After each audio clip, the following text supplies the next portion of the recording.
First of all, I would like to thank you all for connecting with us, the speakers, the moderators, and of course the participants for connecting with us today in the 14th International Black Sea Symposium, an event that is timely and it comes at a very pivotal moment for our region. And exactly because it is a very pivotal moment of our region, we decided that it would be better to attract the broader possible audience and speakers from as many Black Sea countries as possible, and that's why it is held online. So this conference, this 14th International Black Sea Symposium, aligns with one of the ICBSS three main objectives, which is to enhance knowledge about the Black Sea region. Knowledge coming from within the region, because nobody knows the Black Sea better than the people that live on it. So, as some of you may remember, I always start my speeches by saying that we live in a time of tectonic changes, in a time of aggressive geopolitical competition, in times of upheaval and uncertainty, times of disruption and distraction, or as Mao Zedong described it in the 50s, times of great turmoil. And that is why they are also interesting times. We don't know what the end game will be. We don't know how these tectonic changes are going to affect our lives, our countries, our future. So they are times of instability and insecurity, but also of new opportunity. 2025 is the year we were supposed to have flying cars. That was the promise in the West. That was the popular mythology during the last decades of the previous century. In 2025, we're going to have flying cars and traffic will go extinct. It was a promise of perpetual progress. Instead, 2025, and we have a World War II-like war inside Europe, once again, unfortunately in our region, the Black Sea region, a region that is both blessed and cursed by geopolitical location, a historical crossroads between East and West, but also North and South, an ancient hotspot, a frontier, or a hub, depending on your optics and the century. For my generation, a war like this, with trenches and bombing, obliteration of cities and senseless killings of civilians, it was something unthinkable of. It was unimaginable that it will happen. After World War II and the devastation it brought to Europe, in some cases, complete obliteration, like in Greece, we had to start from scratch. A war like this that will happen again in Europe, it was an inconceivable idea. Just in the first decade of this century, the 21st, the majority of professors, academics, and European scholars agreed that this century, the 21st century, would be the European Union century. The Union would expand peacefully to the whole of Europe, thus becoming a benevolent superpower, and by exporting its model of democratic governance and the peaceful resolution of disputes in other regions, Africa, Asia, Latin America, an unprecedented era of world peace and prosperity would shine upon us. This is what they were teaching in the universities not so long ago. It was the European version of Fukuyama's end of history. But as you all know, history doesn't work this way. History doesn't always serve our objectives, and of course, history doesn't always lead to progress. On the contrary, history frequently shifts directions. It zigzags like a sailboat in the sea. So, to state the obvious, all bets are on. And this applies even more in the Black Sea where the stakes today would not have been higher than they are now. Today, we find the region inside a sea of enigmas, unresolved riddles, and unanswered questions. First and foremost, when the war in Ukraine is going to end. And equally important, if not more important, how this war is going to end. It will be consequential. Is there going to be a negotiated, in good faith, peace agreement? Is there going to be a forced peace agreement, which historically amounts for a temporary ceasefire until external dynamics change? Or is there going to be no agreement at all, and the war continues for a decade, even more? Some historians argue that the Second World War did not begin in 1939 with the invasion of Germany in Poland, but much earlier, in 1931, with the invasion of Japan and Axis force into Manchuria, China. So, who knows what will happen if this war gets prolonged for a decade or more? What we know is that in 10 years from now, all the countries will be armed to the tooth, and that it takes just a random incident in the Balkans to ignite the war. We also know Einstein's prediction about World War IV, that sticks and stones will be the weapons.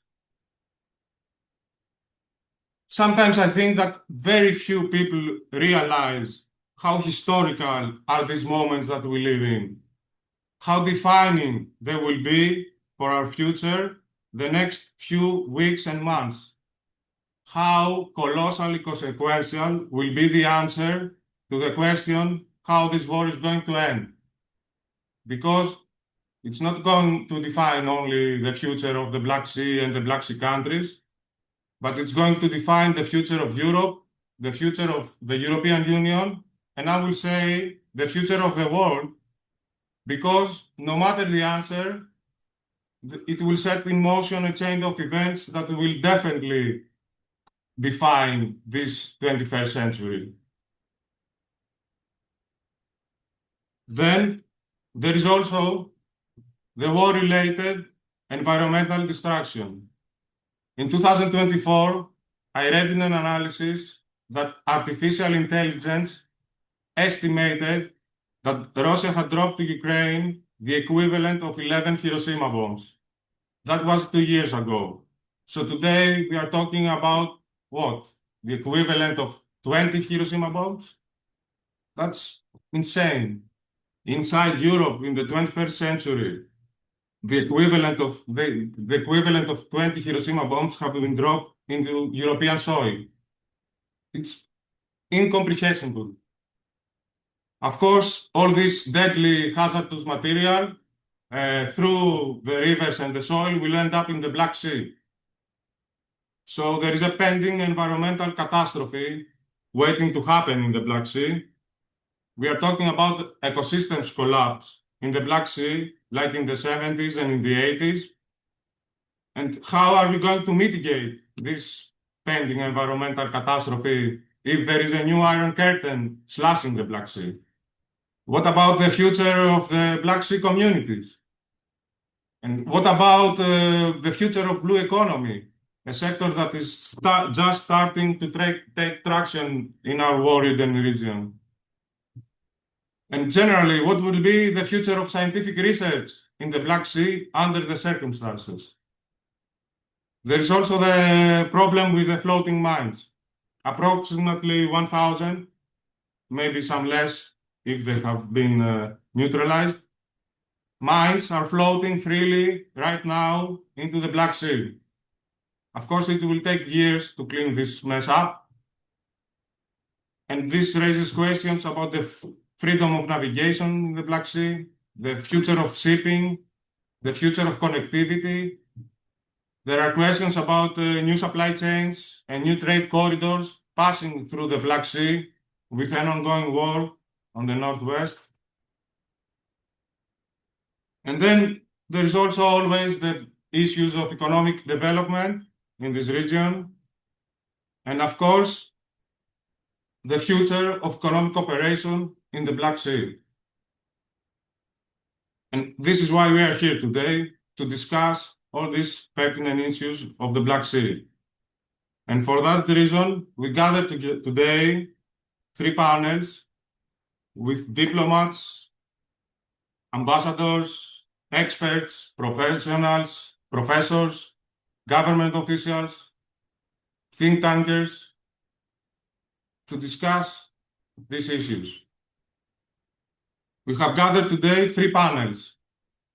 The first panel will be the institutional one, the regional actors, the BSEC family, BSEC, PSTDB, PAPSEC, which unfortunately cannot be with us today because they had a loss of a Deputy Secretary General today, and the BSEC family, and of course from the World Bank, and in collaboration with the United Nations through UNOPS, and I'm happy to see here our friend Glenn. And for this panel, we also invited the European Union to present us the new European strategy for the Black Sea. But from what they told me in Brussels, this new strategy for the Black Sea encountered some setbacks in the processing process. And now they are in the process of figuring out how they're going to move forward. So in any case, we are here when they will be ready to present this new European Black Sea strategy. In the second panel, moderated by a great friend of ICBSS, Mihai Sibe from the European Institute of Romania, we will hear from the actual players of the international arena, the countries, the Black Sea countries, and we are really looking forward to hear from them. And I'm glad to share with you that in this panel, we have 3 new partners. The European Institute of Romania, with which we signed an MOU in April. The Bulgarian Diplomatic Institute, with which we signed an MOU this last September. And of course, the research service of the Verkhova Rada of Ukraine, which we signed a memorandum of understanding just yesterday, forming an axis from Ukraine to Athens, which was one of our main objectives for this year. And I'm very glad to see the representatives here and see that this is our first steps of cooperation, and I welcome you here. And in the third panel, a panel that we are also proud of, moderated by also a great friend and supporter of ICBSS, Mr. Stavros Kalognomos from CPMR, we would hear from countries coming beyond, but definitely connected to the Black Sea region. We will hear, and I'm referring to the esteemed institutions of IPAN and IFAT from the Central Eastern Europe. I'm referring to the institutions of IMED and IBSS from the Mediterranean. And please allow me this special mention from the EcoPeace Middle East, from the Middle East, a truly remarkable organization that tries to make the best out of the worst situations. I really admire what they are doing under the circumstances they are doing it. And I'm really sure from the very first moment that we start this cooperation, that the Black Sea community has a lot to learn from the experience of the EcoPeace Middle East. So we are very glad to have them also today with us. So without any further delay, let's dive into the Black Sea with the first panel, the BSEC family and the United Nations. And I will give the floor to Secretary General, His Excellency Ambassador Comanescu, to tell us about the Black Sea, about the Black Sea economic cooperation. which was founded in 1992 and which is the oldest, most representative, most inclusive, and most institutionalized intergovernmental form of cooperation in the Black Sea. And before giving the floor to the ambassador, let me remind the audience that it's not the first time that we have war in the Black Sea region. It's not even the first time that we have war between two member states of the IBSS organization. But it's the first time we have such a scale of war in our region. And I would like to give the floor to His Excellency Ambassador Comanescu to share with us how BSEC managed with the situation and what they aspire for the future. Ambassador, very glad to have you here with us. The floor is yours. Thank you. Thank you very much, dear Mr. Director General Yorgos, and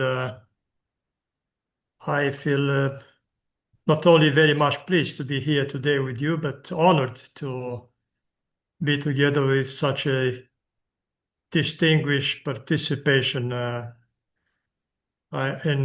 the symposium.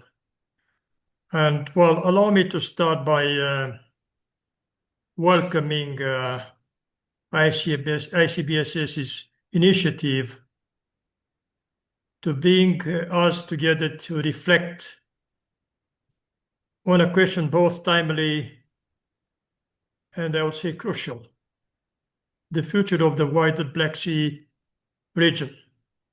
And I think that the points you raised, the comments you made in your introductory remarks speaks by themselves in this respect. Indeed, the multiple geopolitical, economic, and environmental challenges confronting this region naturally led many to wonder, to think whether we came to or are close to coming to a real tipping point, as the generic topic of the symposium indicates. And further on, to ask ourselves if and how such a sensitive region, to express myself in a euphemistic way, can overcome those challenges and regain resilience in the region. Because I think that this is of key importance. So, once again, I welcome all the more so the opportunity to exchange views on thereupon, and also to be given the opportunity to come up with some couple of considerations on the significance and role of the organization I have the honor to represent, the Black Sea Economic Cooperation Organization. But before doing that and coming to whether we are already at or are close to the tipping point, I would dare say that, well, my answer would be that, well, yes and no.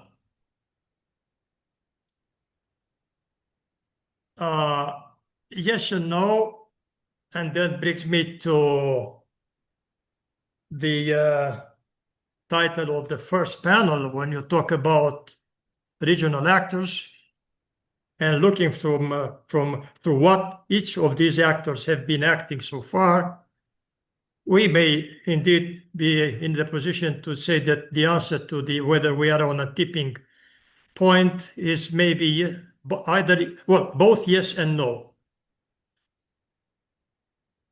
Yes, if we look into the way how not only we people, individuals or institutions are looking at in our region, at our region, but also looking at how people from outside are looking at the region. So we may come up with the conclusion that we reached already the tipping point. And you refer to, for example, to the recently adopted, but I understand from what you said that they are now working again on that. The new strategic approach by the European Union to the region of the Black Sea region indicates to me that there is a kind of, let's say, awareness about kind of a tipping point. But on the other hand, and now looking into what has been evolving inside the Black Sea region, I would say that we are there proving that despite of all these challenges, resilience is still there. And more specifically, I'm referring to the organization of the Black Sea Economic Cooperation. After the breaking of the war in Ukraine, yes, the reality is that for a while we've been in a quite difficult situation. Many of the activities of the organization were put on hold, but in between, step by step, we came back to be, as of today, almost in full in our activities, which means that there is resilience there, point number one. And point number two, much more important, I would say, is that despite all of this, all the member states, and despite the still a situation of war, there is an awareness among the member states, all the member states of the organization, that this BSEC is an asset, that this BSEC has a value added, and it deserves not only to continue to work, but even efforts deserve to be made to make this organization make further advances. I am saying that looking into the fact that despite the very big challenges, this organization has been able to adopt a new economic strategy for the region, end of 23, you remember, which spells out the priority areas of action and lines of and directions of action for the next decade, which means that while being aware of the current difficulties, there is readiness, there is will to look into the future beyond the current challenges. And this is, in my opinion, the most important thing which you have to have in mind, that we need to work on that. I wouldn't say that, okay, we should be as realistic as possible. Of course, the situation is still very difficult, including in the organization.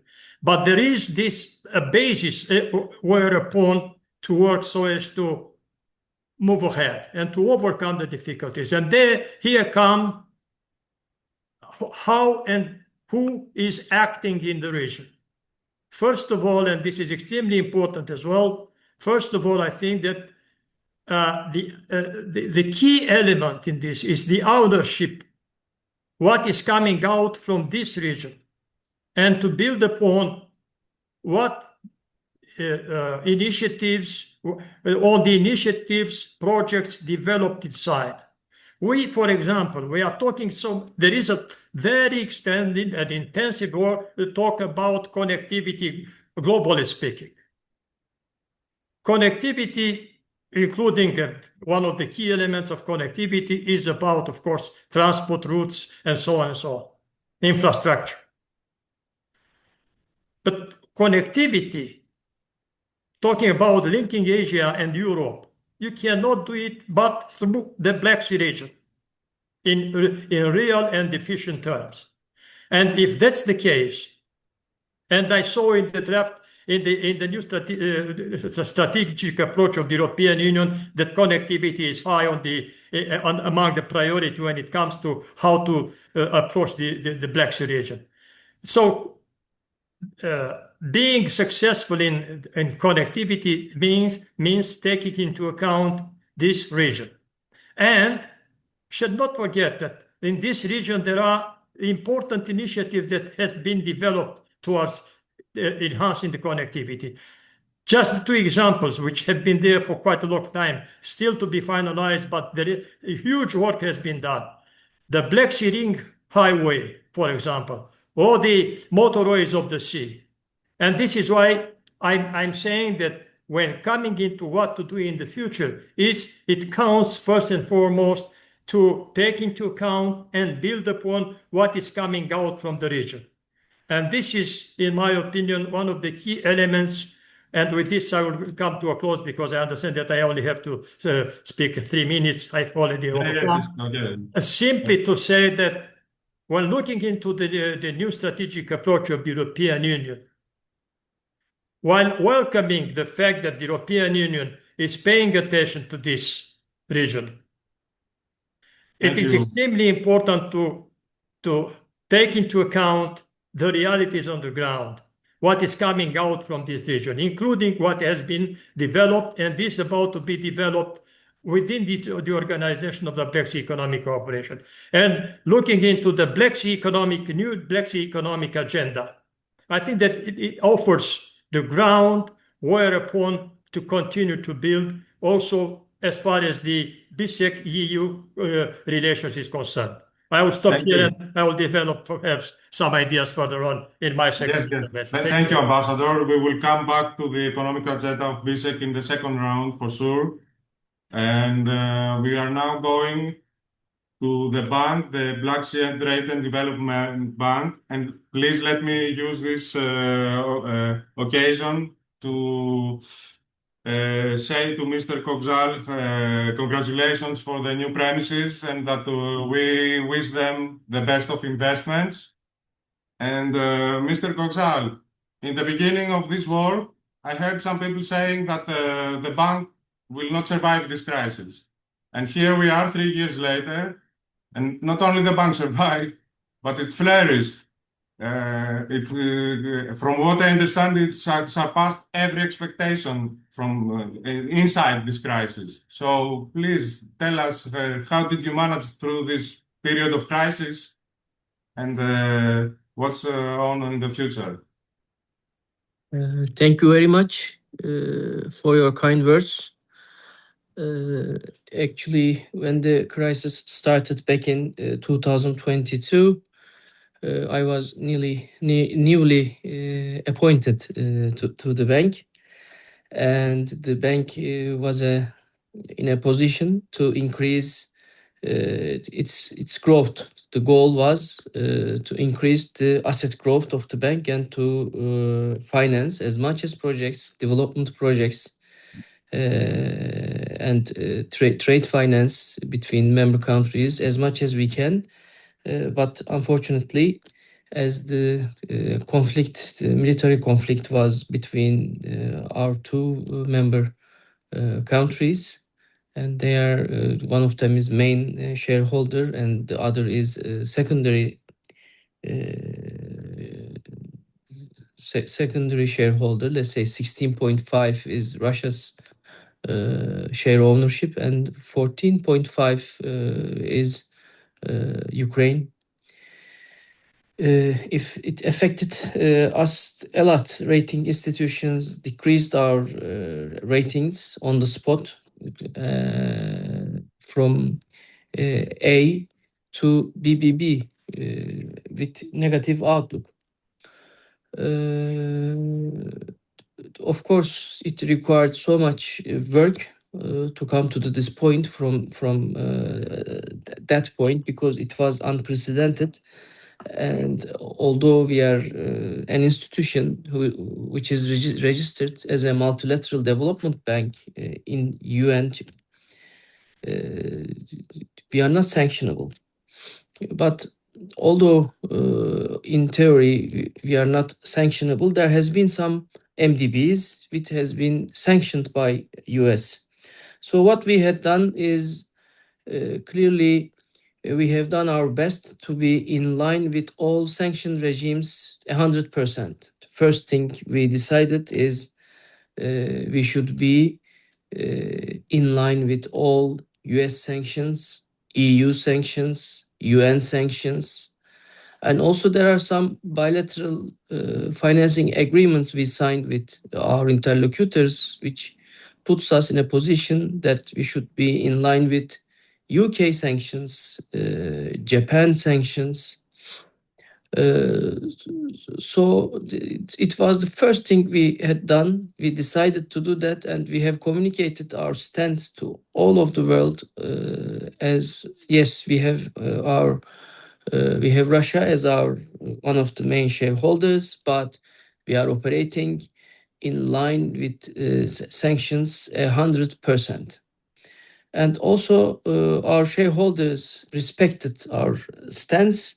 So we have managed these political conflicts not to affect the bank's operations. So all of the shareholders have done their best. And what we have done, we have increased our capital base. We had a successful capital increase.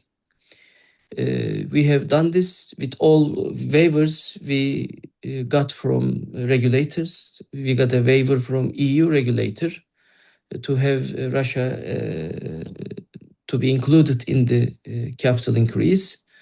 And all of the countries except Albania supported the bank in this capital increase, and we have successfully managed that. And it showed that the whole world, even if this kind of military conflict is going on, a multilateral development bank and an institution like this can survive, and let alone to survive, can go further. So one of the foundations of our success, of course, we have here very capable teams, departments. My colleagues, they have done their best, and as a result, we got this success. So we are looking future to increase our asset base, to increase our support to our member countries' development. And also, these institutions are very good platforms for countries to interact each other. It's very important. Although now there is a military conflict going on, there is a war going on, this bank will be a platform for peace as well. So after we all pray that there will be a peace as soon as possible. After the peace will be reached, our bank, our institution will be one of the most prominent platforms for these countries to interact each other and to prevent this kind of conflict to happen again. Thank you. Thank you, Mr. President. Thank you, Mr. Koksal. From what I understand, you have become a sanctions expert. This was the secret. Yes, you're right.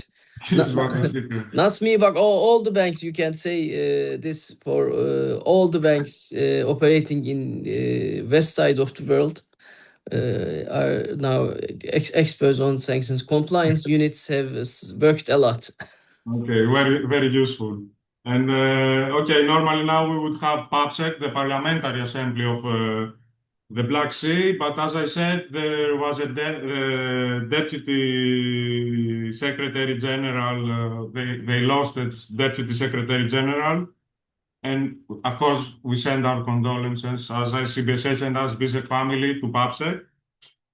So we are going to go with UNOPS and my friend Glenn to tell us what the United Nations in collaboration with the World Bank are doing in our region this very difficult time. Glenn, you have the floor. Thank you very much, Georgios, and greetings to my esteemed panelists.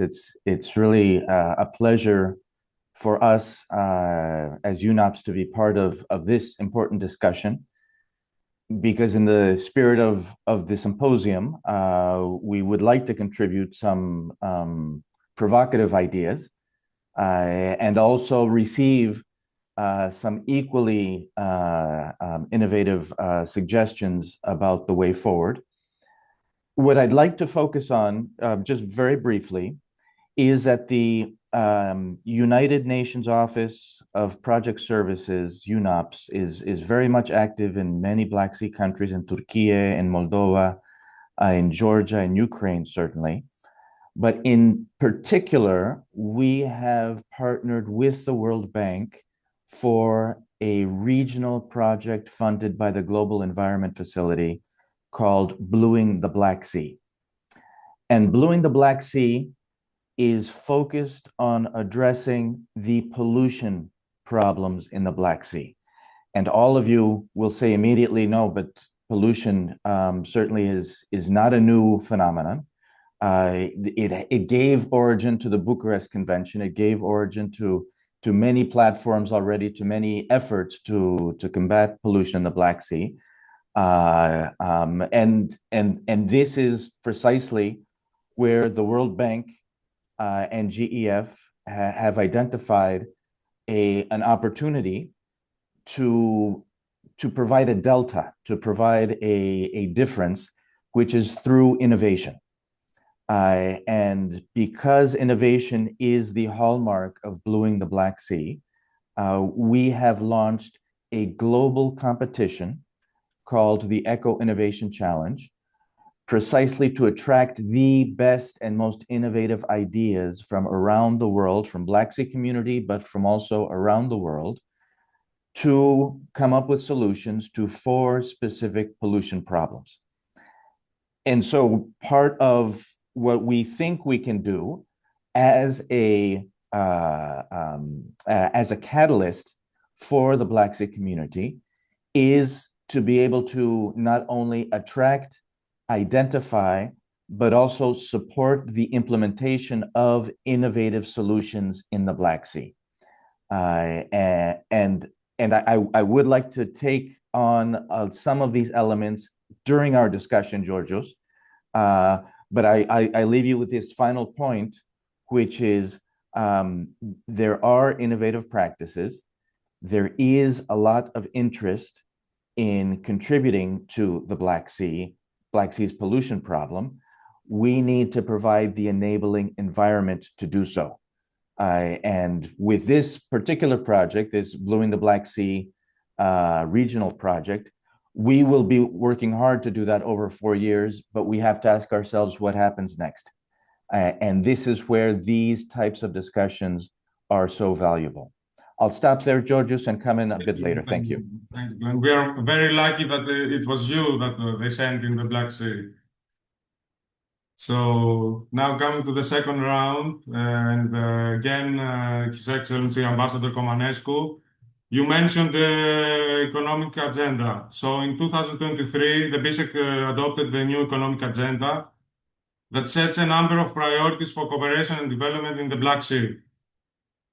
At the same time, in May this year, the European Union published its new Black Sea strategy, which prioritizes stability, sustainability, and environmental preparedness through synergies and projects. So taking into consideration the current geopolitical status of the region, how do you envisage the next steps of BISEC in supporting the implementation of these 2 important documents, the BISEC Economic Agenda and the Black Sea New Strategy, European New Strategy?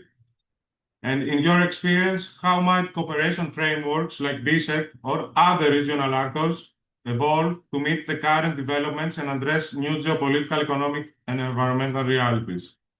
Ambassador, the floor is yours.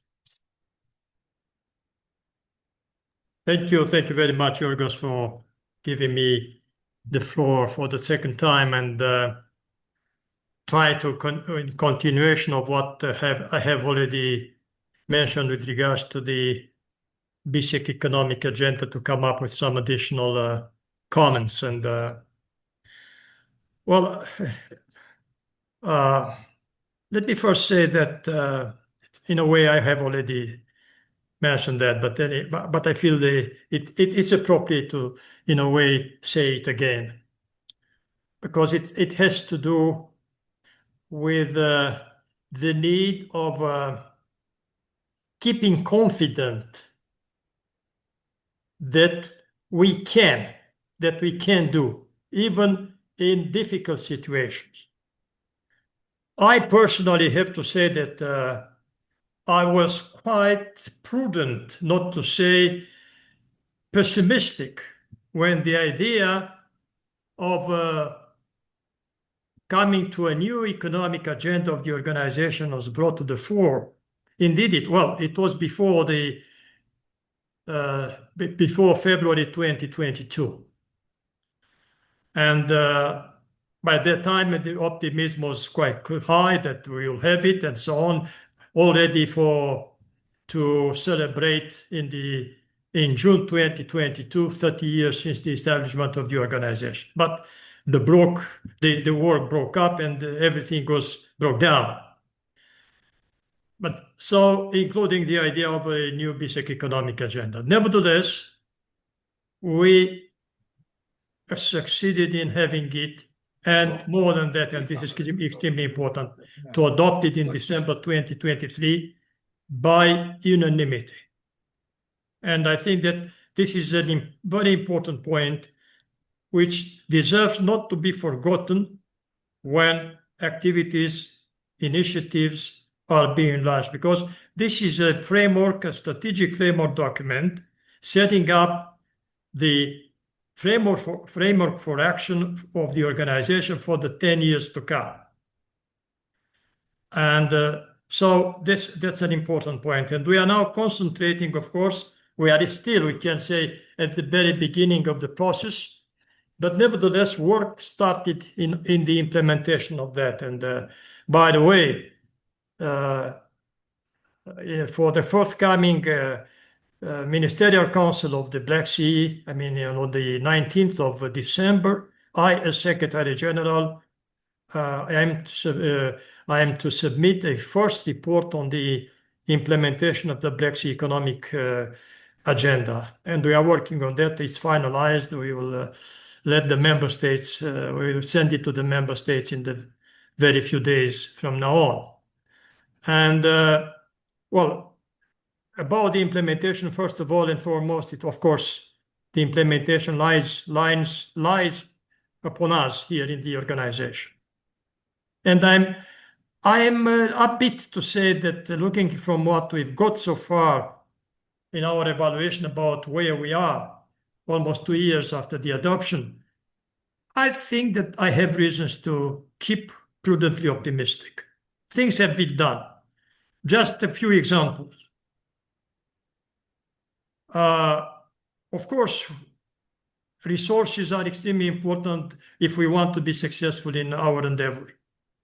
And we've been able, since the adoption of the Basic Economic Agenda, to revive the Project Development Fund of the organization and start already new projects financed therefrom. And this is a fund based upon voluntary contributions. And the fact that we've been able to revive it after almost 10 years of dormant situation speaks about the fact that there is this awareness about opportunities deriving from the cooperation within the framework of the Black Sea Economic Organization.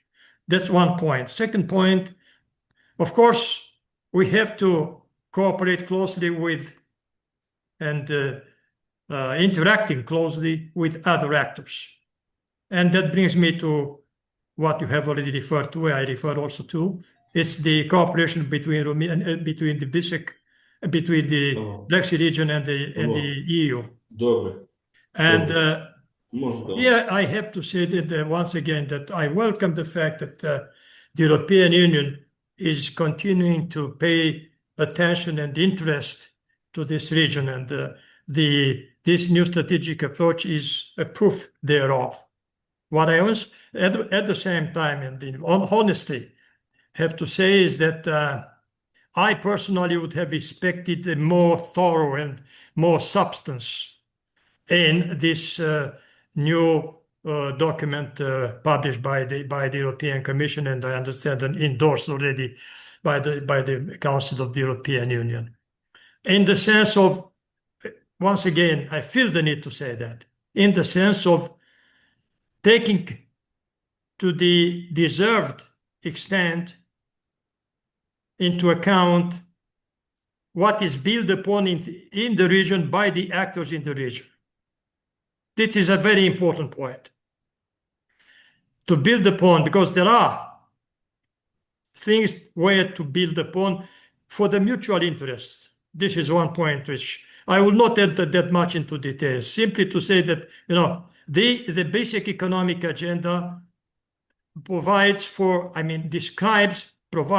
18 goals, which all are related to the need of developing in this region a sustainable economy, environmentally friendly, and from this perspective, I would like to say that we very much, in the efforts towards implementing the basic economic agenda, count on the cooperation with other actors as well. And I am glad to have here with us today our distinguished friends from UNOPS. And I have to say that, in these efforts towards creating the basis for implementing the basic economic agenda, last year we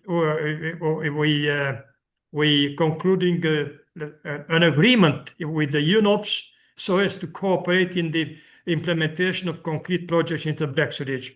And I very much welcome. We are doing the same with the World Bank and Global Environment Fund and so on. Well, we are also trying to do that, and we've been doing, and we are quite successful in, for example, in the efforts toward implementing the goals set forth in the basic economic agenda in the area of tourism, together with the UN Tourism Organization, and very important with the European Partial Agreement of the Council of Europe. And we are now working, developing concrete projects in this respect as well. So this is the framework in which we are working, and I may be able to come up with perhaps more information once after we submit the report on the implementation of the basic economic agenda. And because it's not just a countdown of what has been done, but what we very much pay attention to is to come up with recommendations, proposals for how to further enhance the capability of the organization to fulfill or to implement all the objectives of the Black Sea economic agenda. I'm coming back again to the importance of duly taking into account, when I'm referring to actors outside the region, and it's good that they show interest about this region, but they have to take duly into account the realities on the ground, to have always in mind the need of long-term thinking, while understanding, of course, that there is a justified attention, for example, in the new strategic approach of the European Union to the current situation. But when you talk about strategy, that means by itself long-term thinking and acting. And long-term thinking and acting means to devise what to do after challenges which we confront at a certain moment would be overcome and solved. So my appeal is to look into the approach through this lens, long-term, and take into account realities on the ground and initiatives, proposals coming from the region itself, because these are these are the results of those who have the best knowledge about the realities there. Thank you very much. Thank you, Ambassador. And let's go back to PSTDB and Mr. Koksal. So, Mr. President, how do you see the role of PSTDB in fostering regional cooperation to address the new economic and environmental realities after the war will end? And of course, if there are any good practices you could share with us from BSTDB that you saw that strengthen cooperation and sustainable development in this war-torn region. Mr. President, the floor is yours. Thank you very much. Actually, the Black Sea Economic Cooperation, the umbrella institution of the bank, represents one of the most significant and long-lasting attempts to promote regionalism in the post-Cold War context. Since 1992, BSEC has grown, come of age, expanded into new countries, and gained unique expertise in fostering cooperation, change, and development in the region. It has also confronted and overcome several crises. In this way, it has demonstrated its staying power, and it has proven a forum in which members can meet to discuss issues of common interest, seek areas of cooperation, and try to resolve differences. While the war and military conflict hampers cooperation, it serves as a reminder that we must work diligently to further develop associations, partnerships, and collaboration among neighboring states as a matter of urgency. Interlinking societies and economies may not solve every problem, but it can contribute significantly to greater understanding, amelioration, and development of mutual interests. Interlinking can also contribute to regional specialization, the establishment of economies of scale, and frameworks that permit raising and addressing the common issues that frequently spill over borders and create dynamic for mutual growth and prosperity. The BSEC is still here, despite its many challenges. Celebrating over 30 years of existence is noteworthy. In the meantime, it has a functioning parliamentary assembly in PAPSEC, regionally focused think tank in ICBSS, and a dedicated financial institution in the Black Sea Trade Development Bank. So BSTDB's particular significance as a boost to regionalism is perhaps sometimes underappreciated. In the first instance, creating a regionally focused multilateral development bank owned by the countries in the region and operating for those countries represents a very powerful political statement on the commitment to promote cooperation by the member countries.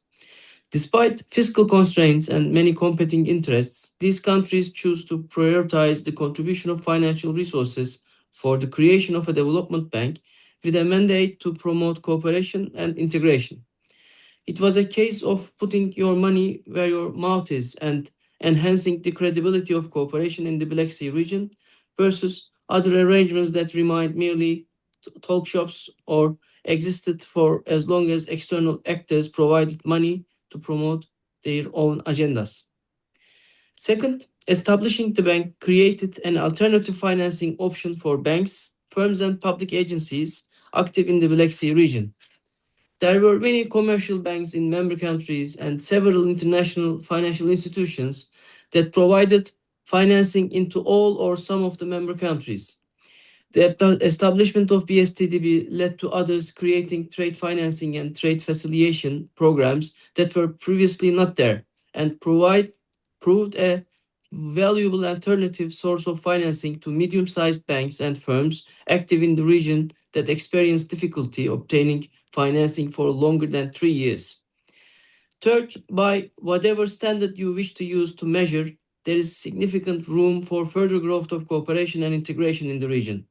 While the existing low level is a cause for concern, the promise that exists is a cause for hope. Low levels of trust and concerns about the degree of country risk are often obstacles to greater cooperation. Our bank exists precisely to wield this country risk, to remove or to mitigate it so that investors and financiers can focus on the direct financial factors involved in a potential project. This will continue to represent an important feature in facilitating regional investment in coming years, and the bank intends to adapt to meet growing sophistication of investors and other regional economic actors. In a region which is generally known by conflict, hostilities, competition, BSTDB stands as a forum of cooperation, and it shows that countries in the region can and do cooperate. Thank you. Thank you, Mr. President, for your optimistic message. And let's go back to you, Nobs and Glenn. So, Glenn, you talked about this flagship project of yours, the Blueing the Black Sea. Is there any special takeaways from your experience so far? And how can other regional and national stakeholders contribute to your efforts? How can we help you in this endeavor? Glenn, you have the floor.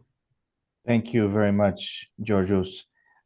And I would like to maybe look at or propose three key takeaways from Blueing the Black Sea so far. And the first one has to do with the counterbalance to many of the divisive forces that we've already discussed this morning.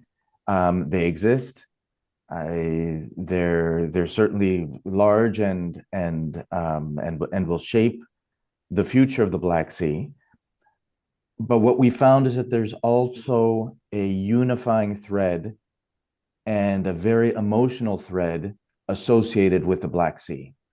When we discuss with our government counterparts, when we discuss with regional partners, when we discuss with different stakeholders around the Black Sea, there is an emotional connection to the Black Sea. How can we do a better job of raising that common thread to balance out all the divisive threads that exist? So that's one takeaway. There's a unique opportunity here, and this is one that we're trying to build on, but encourage us all to think about it in a positive sense of this unifying emotional thread. Second key takeaway for us has been the importance of reaching across sectors. And we realized as we embarked on this global competition called the Eco Innovation Challenge, that it's fairly, it's easier, let's say, for us to continue our discussion amongst the network of stakeholders that we most commonly encounter, which are ministries of environment, which are environmental causes, which are a blue economy, like-minded thinkers, which are environmental NGOs, which are think tanks, etc. We have that network. It's our comfort zone. But to make a real difference, we need to reach outside our network and reach into a different ecosystem of partners. And in this case, or in the case of the Eco Innovation Challenge, it's about reaching out to those sectors that are on the forefront of innovation, reaching out to those sectors that are working on IT solutions, that are harnessing artificial intelligence. And that's not automatic. We've had to work hard at how do we penetrate that sector. Because we speak different languages, meaning sector languages, we have different paradigms. We need to find common ground, and we need to attract other sectors to be interested in what we think is so important, which is reducing pollution in the Black Sea, building the blue economy, making it more sustainable for everyone. So it's this point of reaching beyond our sector, looking to work with other sectors, which I think is a second takeaway. And the third takeaway, which is related to perhaps the previous one, is the issue of speed. And the issue of speed, in my mind, reflects the different paradigms that we work with, because we oftentimes work at a certain velocity, and the IT sector, the innovation sector, the private sector is working at a completely different velocity. And so we need to find a way of recognizing what other sectors need and in the speed that they need it in order to be as effective as possible. And I'll illustrate this with something that Yuval Noah Harari, the philosopher historian from Israel, once said, and some of you may be familiar with this. The big challenge that we face today has to do with the fact that we are humans, and humans have very basic instincts and react to those very basic instincts. However, we're being faced with technology which is godlike in the sense that we have information at our fingertips that we could never have dreamed of having before. But we're also constrained by institutions that were created for a different economy and in a different century. And so how do we move within those constraints is precisely, I think, the challenge for harnessing innovation, for working towards sustainability in the Black Sea, for building a blue economy. These are things that we need to challenge ourselves on in thinking about. If I can just have one more minute, George, just to make two other points, because I think where we can go with this is first recognizing the importance of having an anchor moment, an anchor idea, an anchor which attracts the different sectors and focuses our attention. We think that the Eco Innovation Challenge is one such anchor because it's concrete, because it can attract different players. We have already received 92 different applications for the expressions of interest, and we're still 3 weeks away from the end of this call for expressions of interest. These 92 expressions of interest have come from about 26 different countries. So there is interest, as I said earlier, to contribute. We need to provide an anchor for doing that. And the second point, and I'm thinking both to what Secretary General mentioned, as well as President of BSTDB said, which is the importance of essentially creating new markets. And if we're able to create new markets through innovative approaches to address wastewater, municipal wastewater, innovative approaches to address marine litter, innovative approaches to address chemical and industrial pollution in the Black Sea, we create markets, we start to attract new economic actors. We start to attract financiers, we start to attract businesses, we start to attract new stakeholders to this purpose, to this challenge. And so those two ideas, I think, are extremely important to anchor, to provide an anchor, but also to create markets as a way of expanding and rippling out the blue wave, so to speak, that we need to see happen in the Black Sea. Thank you, Georgios. Thank you, Glenn. 92 applications is a success. So you shared with us some optimism, which it's very much needed in this region.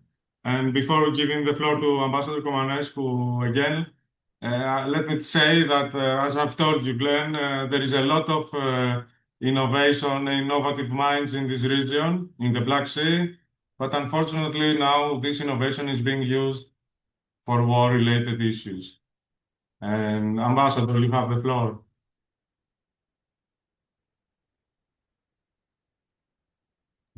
Thank you very much, Yorgos, and I do apologize for asking to take the floor, but I was encouraged to do that listening to both my friend Sharhat Koksal, the PSCDB president, and our friend from the UN, Glenn from UNOPS, because they highlighted some points, 2 or 3 points, which are very much welcome, and I'm grateful for them to have done it. And I'm referring first of all to what the president of the bank was saying about the fact that actually, when talking about the Black Sea institutional architecture, we have indeed a Black Sea family consisting of not only the BISEC itself, but BSTDB, the POPSEC, the BISEC Business Council, and definitely very important ICBSS. And when coming back to the BISEC economic agenda, I have to say that implementing this means also very close cooperation and coordination within the BISEC family. And we've been doing that, and I'm pretty sure that we will jointly work together so as to have as correlated and as coordinated activity in this respect. Not to ignore what I have already said again. When it comes to long-term thinking, I think that the key point within this architecture in this respect is the ICBSS. And that's very important. Point number one. Point number two, and that brings me to Glenn's remarks, and I very much welcome his reference to this, to the existence of emotional elements of unity. And indeed, this is really true, and the fact that once again we've been able to adopt the basic economic agenda by unanimity, I think it's a good example in this respect. But what I want to say is that to add to this is the fact that when we talk about this emotional unity, that brings me to the idea when talking, for example, about connectivity, that it is an extremely important connectivity component that we need to pay highest possible attention. It's connectivity of minds. And that's extremely important because that helps in bringing us together more and more and strengthening further this idea of emotional unity. And third point, which I want to make, is that, well, we are talking about the actors in the region, but there are actors outside the region with interest in the Black Sea region. There are several regional or international organizations. And there as well, I want to stress upon it, what we need is as good coordination as possible between all the regional organizations with initiatives or with activities related to the Black Sea region. Take, for example, I'm coming back, I may be considered as I'm a little bit obsessed, but connectivity is, in my opinion, one of the most important things we have to do. And when we see that, for example, we have the Black Sea BSEC itself, paying high attention to connectivity, BSTDB the same. The Central European Initiative, I participated in the ministerial meeting thereof last week in Belgrade. There is the CECP, the Southeastern European Cooperation Process. All of these, or other initiatives like the 3C initiatives, all of these initiatives of platform speak about the very high importance of the connectivity. But I think that it's good to speak and each of them to have it that as a priority. But merging the efforts, joining the efforts to come up, for example, to build some connectivity lines from the Adriatic Sea to the Black Sea, further on to the Caspian, Caucasus, and so on, that's something which may probably be more efficient. What I want to say is that the idea of better coordination among various regional and international structures is not only will be not only most welcome, but it is a necessity. Thank you very much. Thank you, Ambassador. I will agree with you and Glenn that it's true that the Black Sea is connecting people. It has this power. And I want to remind the words of the president of PAPSEC, Mr. Hadjiyev, who said in the previous Black Sea Symposium that it's the most important thing is the 3 C's: correlation, cooperation, coordination for the Black Sea. And so now, if there is any questions, we can take them, or else we're gonna have a 10 minutes comfort break, and we will continue with Mikhail Sibe and the second panel. So if there is any questions, just raise a hand, or see you in 10 minutes for the equally important position of the Black Sea countries, who are the real international players. I see we are okay. Yeah, it was, you were so comprehensive, so there is no need for explanations. So I would like to thank His Excellency Ambassador Comanescu, His Excellency the President of PSTDP, Mr. Serhat Kopsal, and my friend Mr. Glenn Pierce Oroz from UNOPS for their very valuable inputs. And we see you in 10 minutes for the inputs of the countries of the Black Sea. Thank you. Thank you very much. Thank you. Thank you, Giorgio. Thank you.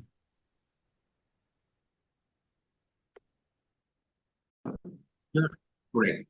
Thank you so much.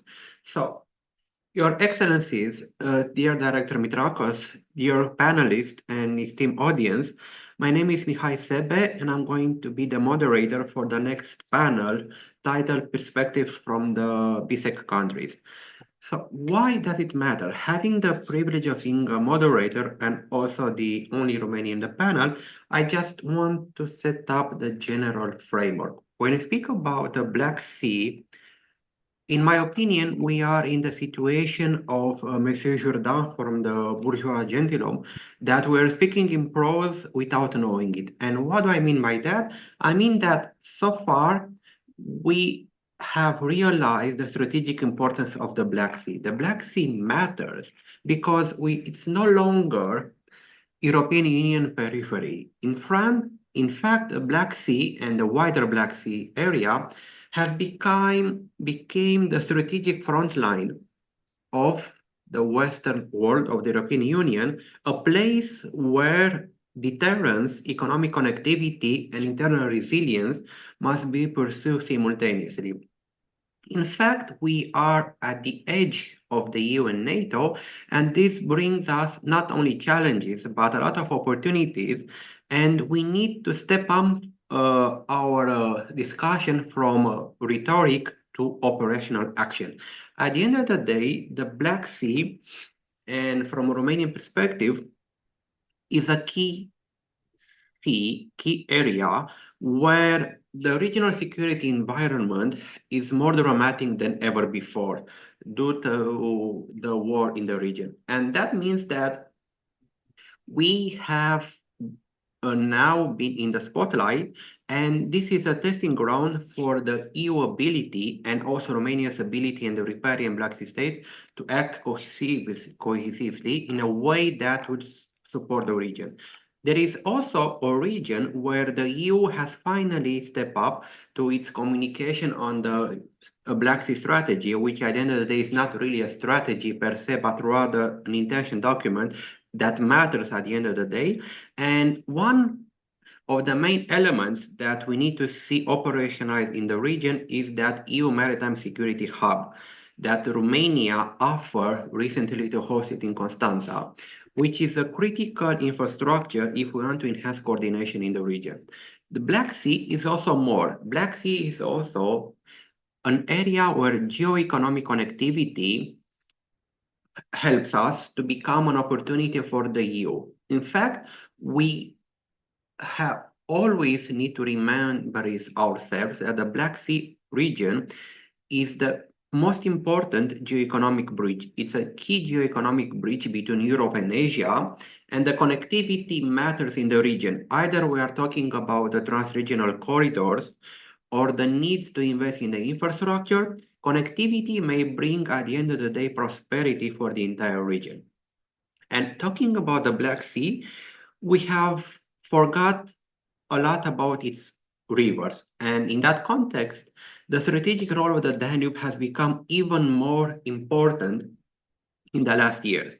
The Black Sea should no longer be separated from the Danube River, as the Danube River It represents one of the most important waterways that may help this connectivity project, that may bring goods from Asia to Europe and then on the Danube River up to the heart of the continent. And also the Black Sea is an area where the environment has been affected a lot in the last years. We have seen more or less evidences of ecosystem degradation in the last years, and we need to come up with active measures in order to restore the environment to its healthier parameters. So the blue economy is also something that the Black Sea really needs. In that context, as I mentioned before, we are not only being speaking in prose without knowing about the strategic importance of the Black Sea, but we are also living in a region where the past is never past. In fact, the past is never dead. And from that perspective, we need to put on the table the challenges of the past and of the present in order to build a better future, a future where connectivity and deterrence come together in a way that will make the entire region more secure and prosperous. With that in mind, I would like now to give the floor to Ms. Lesia Wolewska, head of the research service of the Verkhovna Rada of Ukraine, who is going to give us an overview on how Ukraine sees the current evolution and what is the impact of the conflict in the Black Sea area. Ms. Lesia, you have the floor now. Назвав тебе. Uh, Що написав? Наташа. We Good can hear afternoon, dear colleagues and friends of the Black Sea region. Thank you to the International Center of the Black Sea region for your kind invitation to join this important event and for opening this door for cooperation. My speech is about Black Sea region, economic, environmental, and security risks in focus of parliamentary analytics for the Verkhovna Rada of Ukraine. The Black Sea region has traditionally played a very important role in Ukrainians' economic development, international trade, energy security, and environmental sustainability. The full-scale aggression of the Russian Federation has significantly intensified the existing risks and also create new challenges which require systematic policy responses at the level of state strategies and legislative initiatives. In these circumstances, analytical support for the parliament becomes an essential precondition for makes effectively data-driven decisions that are based on EU member states, best practice and long-term strategic planning.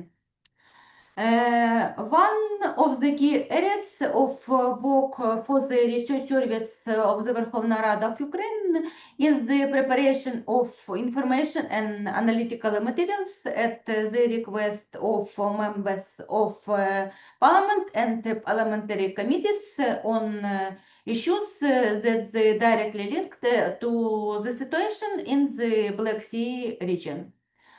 This includes, in particular, challenges related to lead mine clearance, environmental threats, waste management, the condition of water resources, and the prospects for the energy transition on the coastal region of Ukraine. Landmine clearance has become one of the most important issues because coastal territories, sea waters, and the seabed have been heavily mined. This situation blocks maritime shipping, makes fishing and boat work harder, puts ecosystem and risk, and slows down the return of normal economic activity.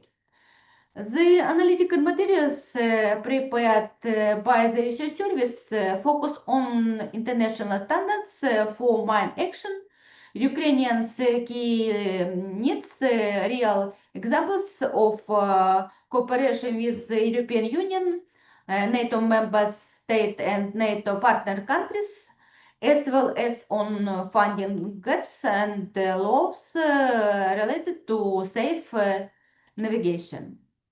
Even waste water and the overall condition of water resources are another serious environmental threats for the Black Sea. The damage to water treatment facilities, pressure on sewage systems in coastal cities, and the lack of investment in water infrastructure lead to the release of polluted water, harm local ecosystems, and cause a decline in marine habitats.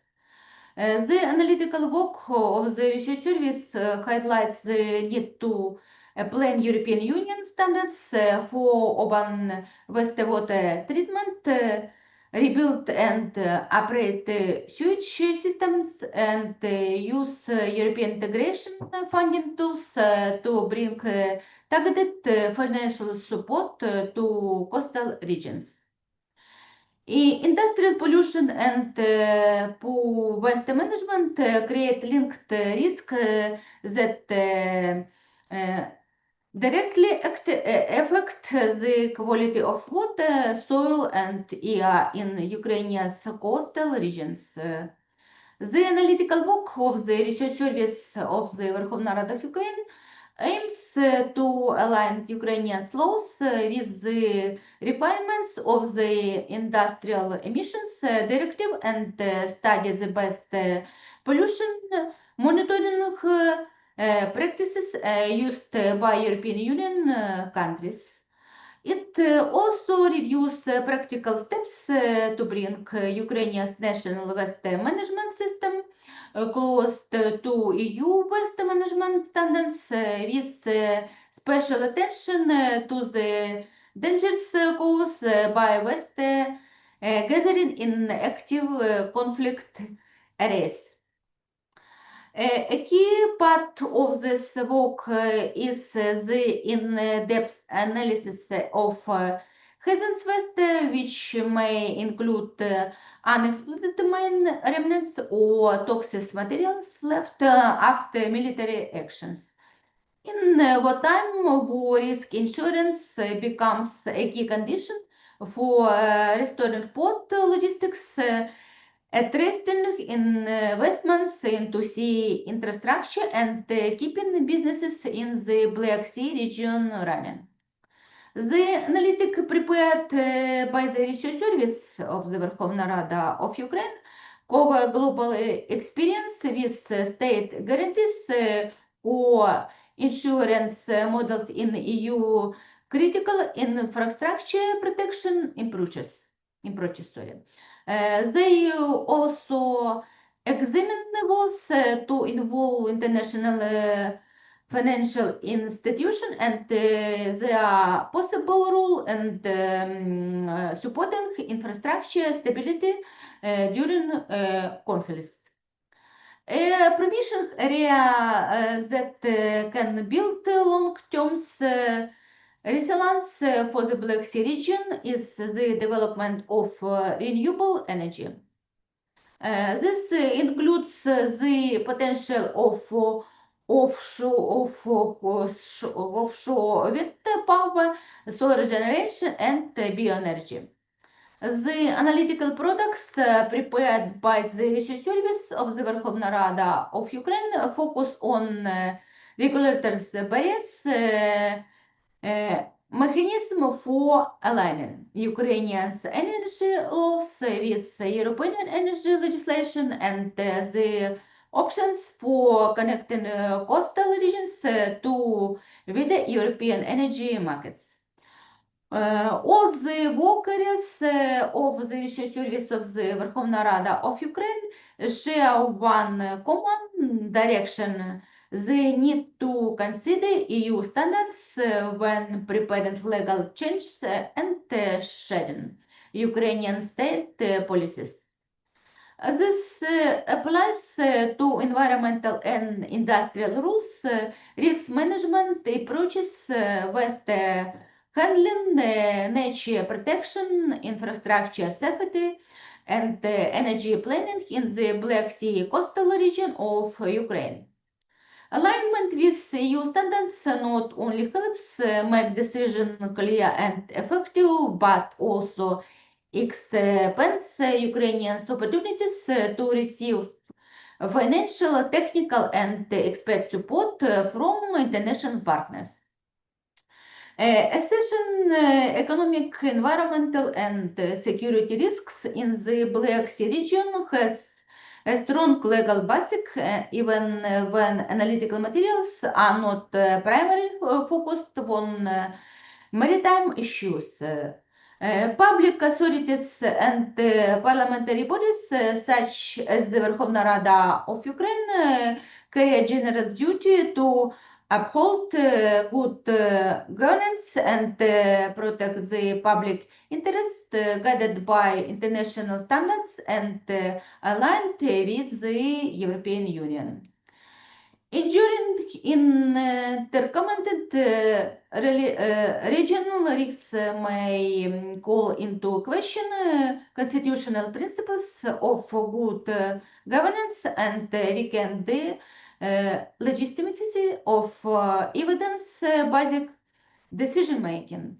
This can also expose institutions to lack challenge in national courts or international bodies. Consequently, policy documents on local budgets, infrastructure investment, or public procurements benefits from an analysis of the broader regional context.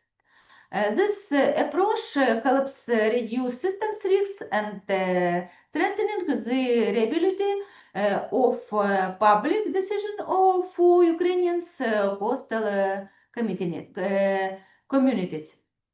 In this way, the analytical work of the research service of the Verkhovna Rada of Ukraine becomes a key tool for enhancing the capacity of the Ukrainian parliament to respond to the growing changes in the Black Sea region.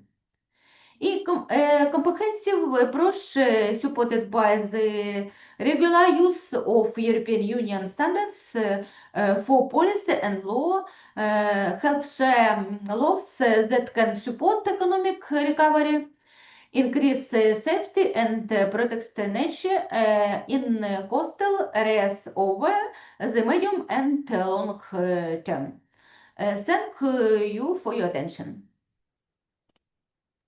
Thank you so much for bringing up the Ukrainian perspective and also underlining what I believe to be of extreme importance, the question of environment and the impact of the conflict on the Black Sea. Now we are going to Mr. Naide Petrosyan, the permanent representative of Armenia to BSEC, who is going to bring us the latest in the region and perhaps how the Armenia-Azerbaijan relations affect the connectivity on the South Caucasus and the Black Sea, and also what other opportunities and challenges we have in South Caucasus. Mr. Petrosyan, you have the floor.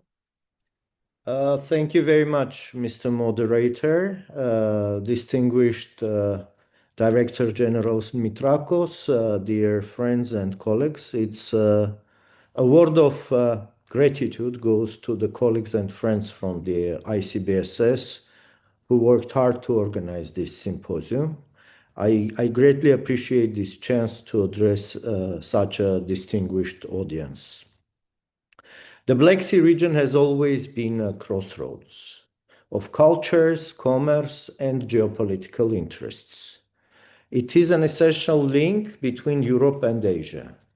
An enhanced interaction here can foster interconnectivity, sustainable growth, and mutually beneficial partnerships, significantly changing the geopolitical and economic landscapes.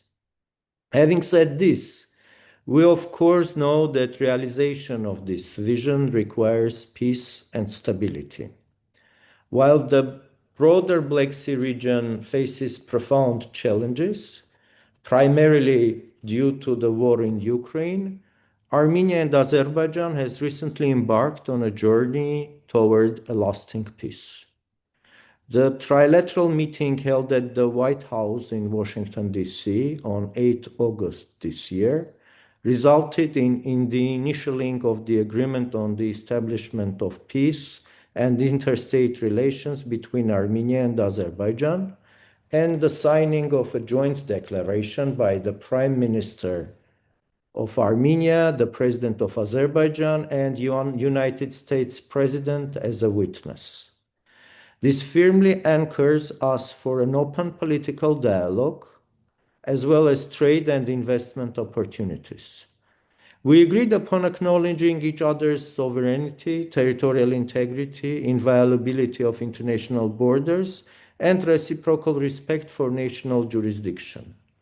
We agreed upon those general principles in the frames of which the transport infrastructure should be unblocked between the two countries.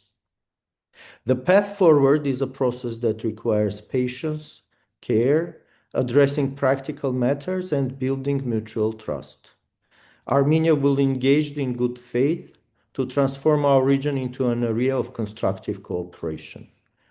Being at the crossroads, Armenia can play a crucial role in the chain connecting Europe, the South Caucasus, and Central Asia. The unblocking of transport communications will foster mutually beneficial transport links, including Armenia's Crossroads of Peace project and its integral part, the TRIP, which stands for an acronym for the Trump Route for International Peace and Prosperity. By strengthening this chain, we can advance mutual trust, interdependence, and sustainable growth. As European Commission President Ursula von der Leyen rightly noted, and I quote, "Opening the borders of Armenia with Azerbaijan and Turkey will be a game changer," end of quote.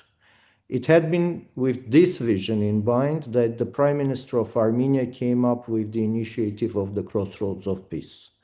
It aims at development of connectivity between Armenia, its immediate neighborhood, but meanwhile it goes far beyond it. We are confident that the full opening of transport communications and unlocking of the transit and trade routes in the region will generate new opportunities for economic growth, dialogue, and people-to-people contacts. These initiatives reflect Armenia's vision of transforming our region into a bridge between markets and cultures, founded on peace and cooperation. It is with this vision in mind that Armenia counts on the support of all nations of the Black Sea region to the Crossroads of Peace initiative and the TRIP connectivity project. Moderator, we are now trying to institutionalize peace. For that matter, I would like to advocate for a three-pronged approach. Firstly, we shall promote the idea of regional reconciliation and cooperation in our societies. Each of us knows the hardships we have gone through. It should be compelling because with the peace agenda we have adopted, we are trying to address and prevent such hardships in future. Secondly, we shall review and renew our commitment to overcoming the challenges of landlockedness. This may sound paradoxical, as BSEC is an organization built around the sea. However, Armenia and a number of other BSEC member states, such as Azerbaijan, face the challenge of being landlocked. Those states too should get a chance to advance concrete pathways towards resilience, enhanced connectivity, and inclusive growth, to overcome geographical constraints which impede their ability to fully integrate into global trade, diversify economies, and attract much-needed investments. Translating this ambition into tangible results will require hard work and solid improvements in many areas, including scaled-up financing, strengthened global partnerships, and the removal of infrastructure bottlenecks. Particular attention should be directed toward trade facilitation, digitization, increased foreign direct investment, debt relief, and sustainable development financing. Thirdly, we should put energy transformation at the core of our climate strategy. Armenia is expanding renewable energy generation at an unprecedented pace to substantially increase the share of green energy in our national mix. At the same time, we continue to rely on nuclear energy as a safe and stable component of our clean energy mix, providing reliable carbon-neutral electricity and enhancing energy security. However, nature, climate, and land are interconnected parts of one indivisible system, and fragmented approaches are no longer sufficient. Responding to the scale of the crisis requires coherence, partnerships, and trust. Armenia stands ready for it, as our fragile mountain ecosystems are facing the combined pressure of climate change, land degradation, and biodiversity loss.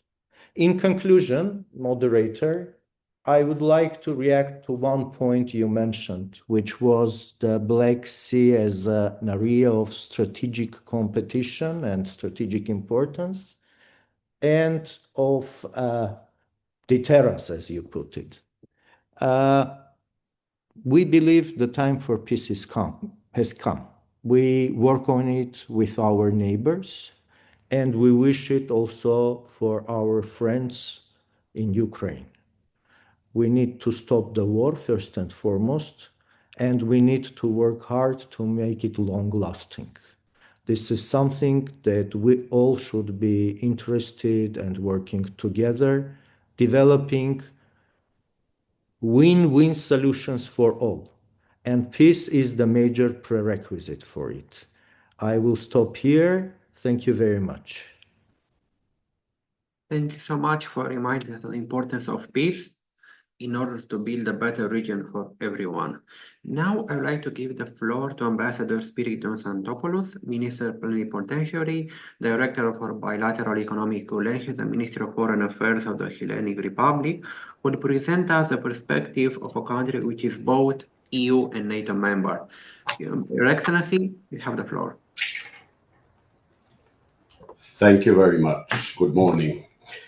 Secretary General, Excellencies, colleagues, distinguished guests, it gives me great pleasure to be part of today's discussion organized by the International Center for Black Sea Studies under this framework of the 14th International Black Sea Symposium. Obviously, it goes without saying that current geopolitical developments have adversely affected world order balances and relations. More importantly, as regards the Black Sea region, where cooperation networks are intertwined within a more complex mosaic of economic, security, and political arrangements. Widely known as the Hospitable Sea, Pontus Euxinus, the Black Sea has recently embraced characteristics of a not as hospitable environment, where the unfortunate loss of human life is daily routine in aspirations for strategic priorities and policy compass governance. To make a comparison, unlike the Baltic states, where they're all aligned as NATO and EU members, Black Sea states possess a plethora of political systems, security and economic arrangements and policy priorities within a more, if I may so, fragmented and multifaceted environment. Within the orchestra of the Black Sea and BSEC, obviously, Bulgaria, Romania, Greece are all EU and NATO members. Turkey is a NATO member. Ukraine, Moldova, and Georgia are EU candidates, and then there's Russia, each aspiring to perform on, if I may, so on their own diversifying musical notes. One should bear in mind that regional stability is detrimental to political and economic resilience and engagement. The challenges faced in the Black Sea and the way they will be addressed will obviously shape the edifice of security architecture in the region of Europe and Europe as a whole. In this game, I perceive it to be as a game of thresholds, applying thresholds. And within this path towards stability, Europe contributes in reducing political and economic vulnerabilities, building deterrence, pursuing NATO cooperation, and investing in Ukraine's defense. Further, pursuing north-south connectivity, safeguarding exposure to external influence and enhancing collective security for all BSEC littoral states are all essential steps within NATO's Eastern Flank operations.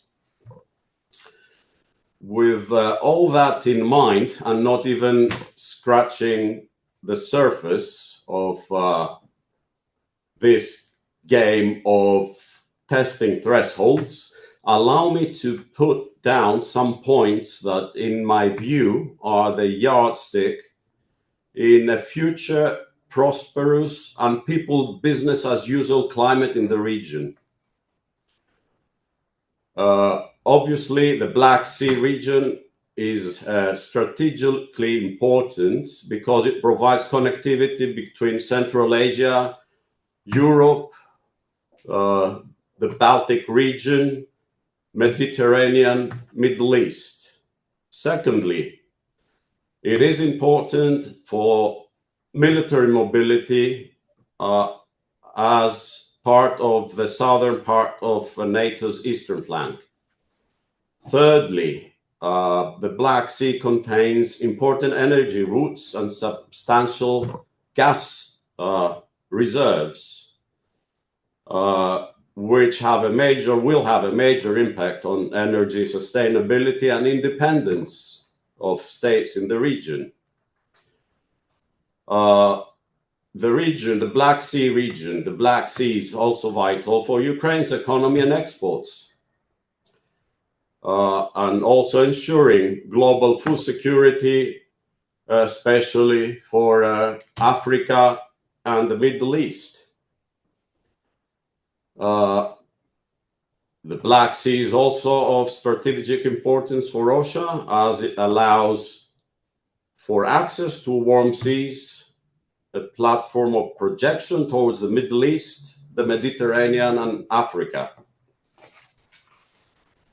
Looking ahead, the Black Sea is no longer perceived as a geographical crossroads, but a strategic area where regional cooperation and institutional integration intersect. In that view, the enlargement framework remains a key instrument in attaining three very important things: sustainable growth and prosperity, security, resilience, stability, and obviously environmental protection and civil awareness. The role of BSEC in that respect is more essential than ever in fostering long-term regional stability and enabling economic cooperation. Also strengthening hybrid cyber threat responses, enhancing resilience, and supporting vulnerable countries like Moldova, Georgia, and Ukraine. With no further ado, Allow me, Mr. Moderator, to pass the floor to the next speaker and keep those points up food for thought for our coming discussion. And thank you once again, Mr. Mitrakos, for your invitation to this event. Thank you very much. Thank you so much, Your Excellency, for setting up the floor discussion. And now I go to another country of importance in the region, both EU and NATO member, represented here by Ms. Tania Mikhailova, the director of a Bulgarian Diplomatic Institute, will also shed light about the importance of the academic exchanges and the role of Diplomatic Institute in educating the next generation of Black Sea leaders. Ms. Mikhailova, you have the floor. Thank you very much. Thank you very much. So, dear Mr. Mitrakos, I heard the voice of a former Secretary General of BSEC, Mr. Christides, if he is there, hello. So, Your Excellencies, distinguished colleagues, ladies and gentlemen, it is really a privilege for me to participate in this conference and being here, as Mr. Mitrakos mentioned, as representatives of one of the newest partners of the International Center. And this conference is held in the period of the Bulgarian rotation presidency of the BSEC, and we just started the last month, December, of our rotation presidency. Few regions in Europe are undergoing such rapid and far-reaching transformation, and I would say that very few regions matter more for Bulgaria's strategic future than the Black Sea region. And I would say a few words about the Bulgarian perspective of the BSEC, and also, as Mr. Sebe, the moderator, mentioned, I'll share very briefly my thoughts on the role of the diplomatic training. The Black Sea has always been more than a body of water, and many times all of you have said that this is a crossroad between Europe and Asia. For Bulgaria, it's exactly that. Between the Euro-Atlantic space and Eurasia, between established alliances and emerging partnership. And today, the region is not only a bridge, unfortunately, but it's also a front line.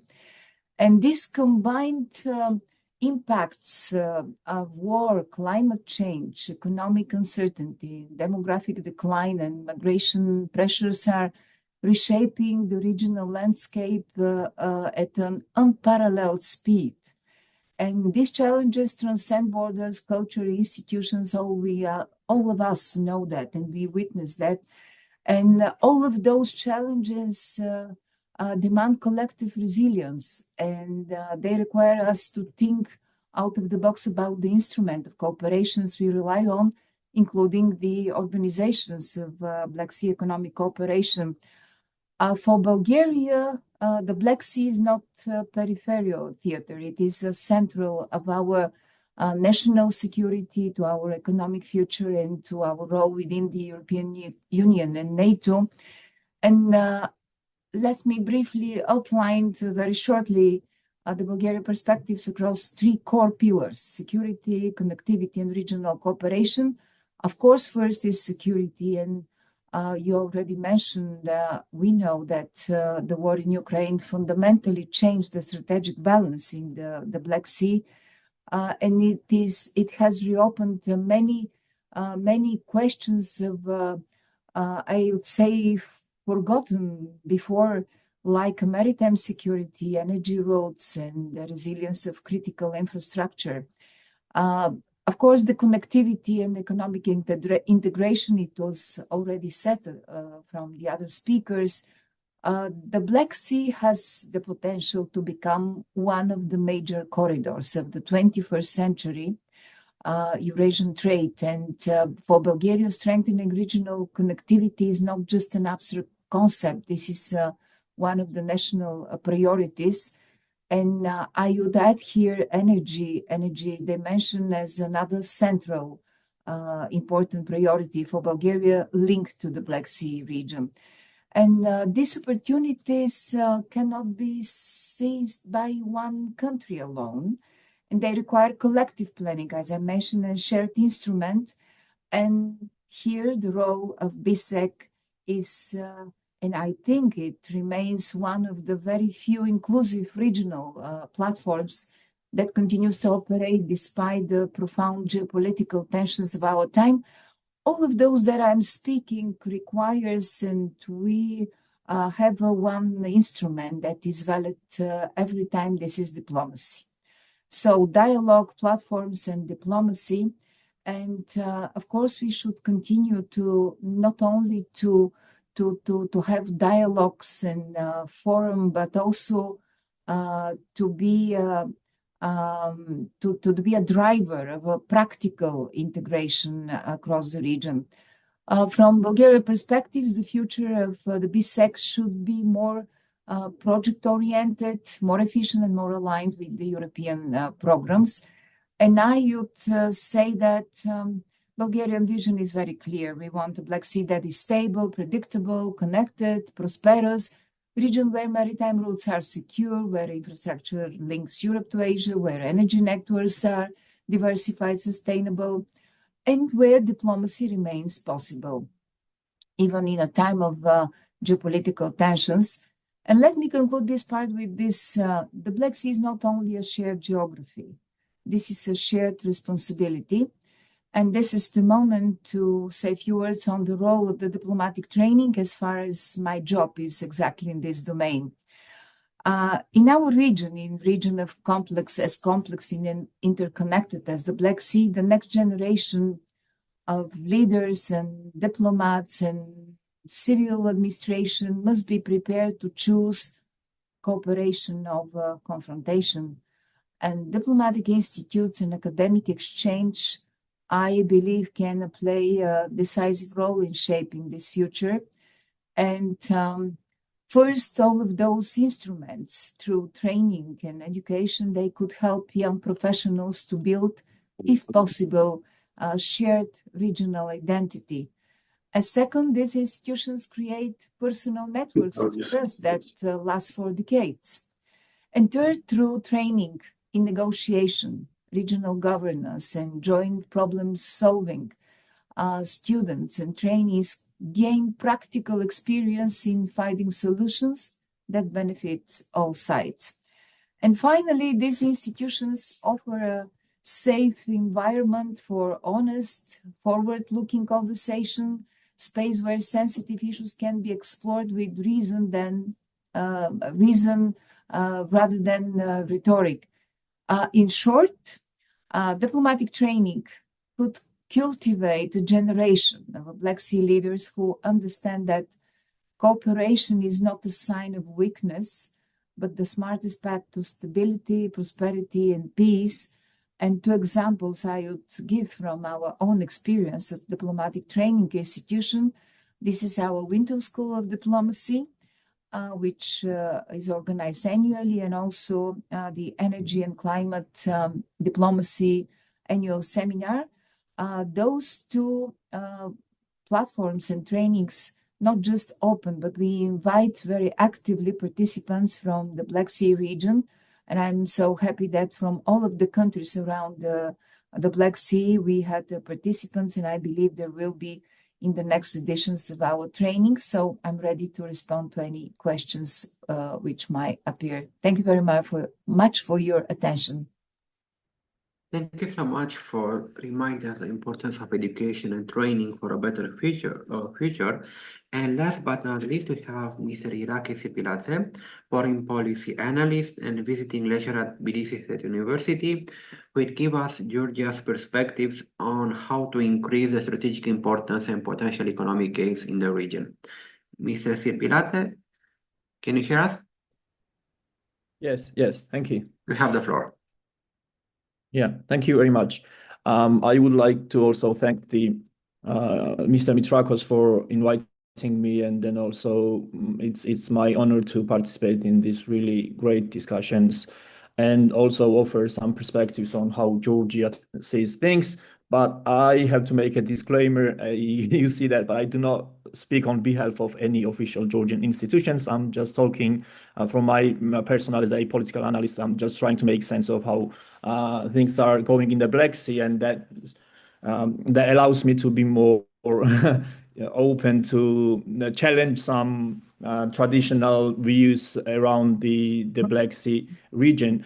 But I will just start by briefly saying that so that the economic gains and the middle corridor and transportation routes function, we need stability in the Black Sea region. And then the problem for that stability, as we know, is the Russian Federation and its aggression against Ukraine and Russia's imperial foreign policy ambitions. So unfortunately, as long as those ambitions remain, we are unlikely to see the stability in the wider Black Sea region.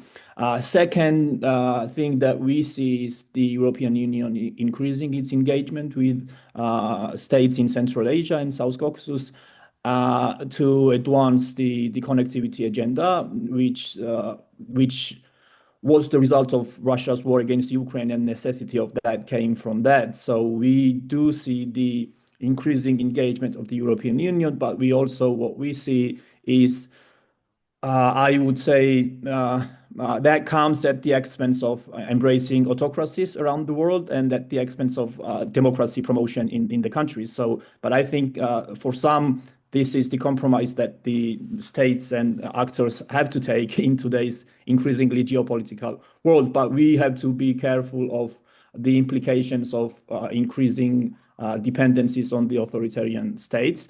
And then another thing that I would like to just say as a reminder is that even though the middle corridor and its role is increasing as a transportation mechanism for connecting Europe and Asia, it is still complementary to existing transportation routes and not the alternative to it. So that the middle corridor becomes an alternative, it really requires financial investments coming from the European Union and also the reforms capacity of the states in Central Asia and South Caucasus. So I think that the middle corridor becoming the alternative to the existing transportation routes is going to take some time. So I think the planning should take that into account, that how do we plan for stability and including for connectivity for decades? Because I mean, the middle corridor is not going to become the major route replacing the northern route, for instance. But I will just go back to how Georgia sees things and how Georgia's role has transformed, I would argue, in the connectivity and transit setting. So previously and traditionally, Georgia has been always identifying itself as a transit state connecting Europe to Asia. But with the war in Ukraine, the Georgia's governing party has become more Russia-friendly, has become undemocratic at home, and has become anti-West. So we have the combination of three anti-democratic domestic politics, anti-West behavior, and Russia-friendly actions. So that combination we never had in Georgia, right? So I think, in my personal opinion, that affects how Georgia is placed within the wider transportation and transit agenda, and so that the country is positioning itself as a transit state connecting east to the west. That requires that country to have good relations with both East and West. And what we see for Georgia now is that the relations with the West are really, really at a low point. So the European Union has cut all the ties with Georgia, and that there is no financial investments coming from Europe or any financial support of the European Union. But if Georgia has to become the transportation link within the middle corridor, it does require funding coming from the European Union. And so then the one great example for that is Anaklia deep sea port, which, for instance, the contract has been given. The Chinese company has been selected, but the contract is not yet finalized. So there is uncertainty within Georgia domestically, and that uncertainty affects the investments trust towards Georgia as a politically stable country. So as long as that domestic political instability continues in Georgia, Georgia is not the reliable partner for international financial institutions and for the European Union. And I think that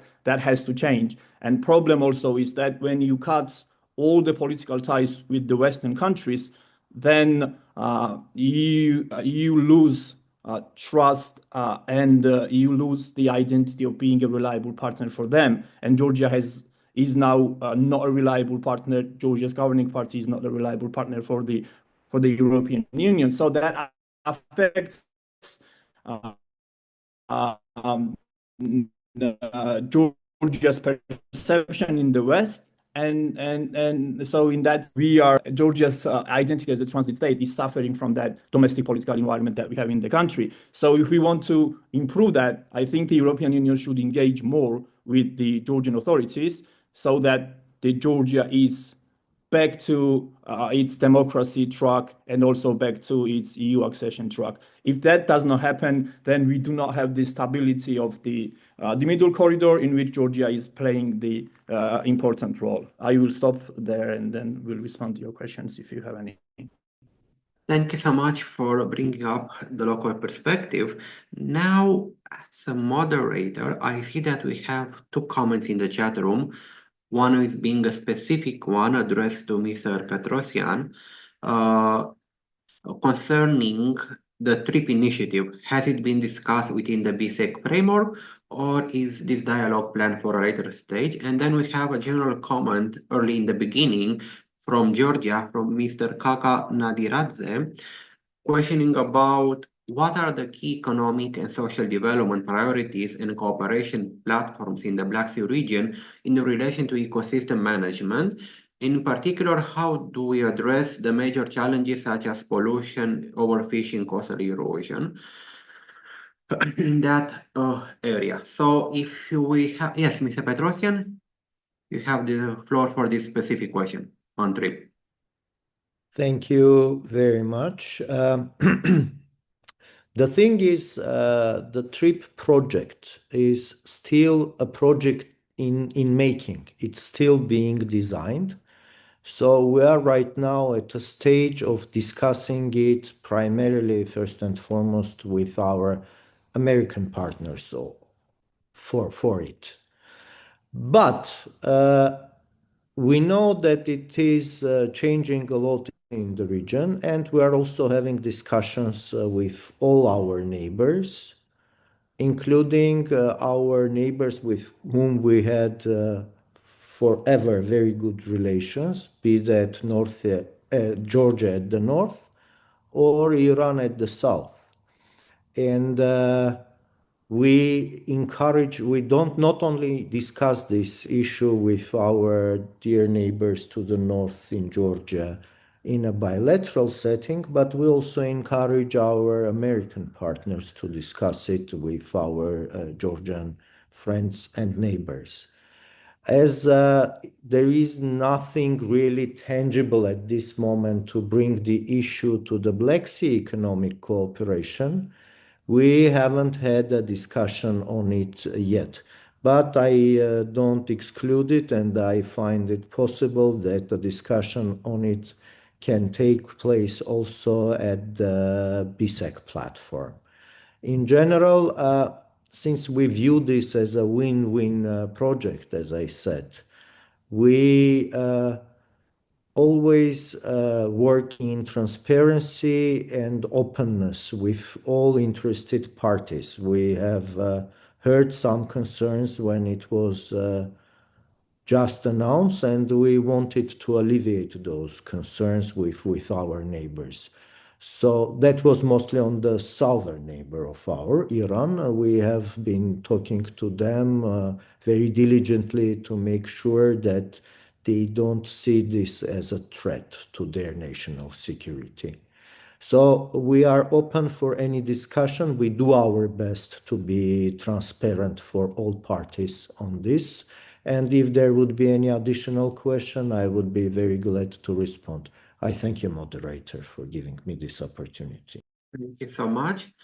And also, I would like to invite our colleague from the panel for a last minute idea before as we don't have any direct questions in the comments. So, Ms. Paulewska, can you give us a 30-second input? What should we have in mind from the Ukrainian perspective on the Black Sea in that context?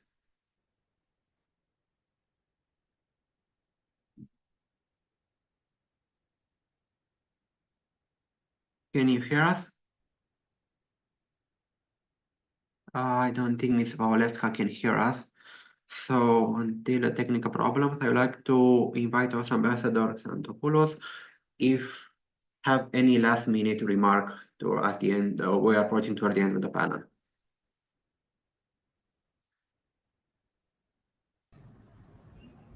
Yes. Yeah. You can hear me? Yes, we can hear you. Great. Yes. All the points from all the speakers raised in our discussion are really valid and need to be attainable to reach lasting peace and prosperity in the region. Obviously, BSEC is a forum that has the capacity to pursue all those strategies and policies. And as one of the speakers correctly mentioned before, all the member states need to understand that they need to be perceived as a family, because this region is one family of states where they need to understand that by pursuing cooperation together, they will achieve goals and prosperity for their people, their states, and the general good in the region and well above. Some recommendations, probably, if I may put down a couple of recommendations or thoughts on a more like EU basis, and policies that could be applied in the region to enhance integrated deterrence and defense, namely a ceasefire agreement that guarantees rights, ports, security guarantees, agreements that will enhance economic and political resilience of littoral states, integrating the Black Sea strategy in a wider EU connectivity plan with the involvement of BSEC, and finally strengthening maritime security in the region. Romania, Bulgaria, other states have a major say in that respect. And last but not least, promoting an exchange of experience, best practices among EU member states and the states of the region with the help of the EU member states. One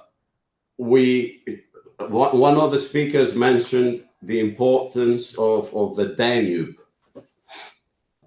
We not need to forget that the Danube and the Straits are the two entry points in the Black Sea. And EU should, and the rest of the member states should form policies to safeguard passage and interconnections through that area as well. We not need to forget that the Danube and the Rhine were used in ancient times from people from Scandinavia to reach by boat the Black Sea. Not wishing to take any more of your time because I see people have questions and things. Thank you very much again.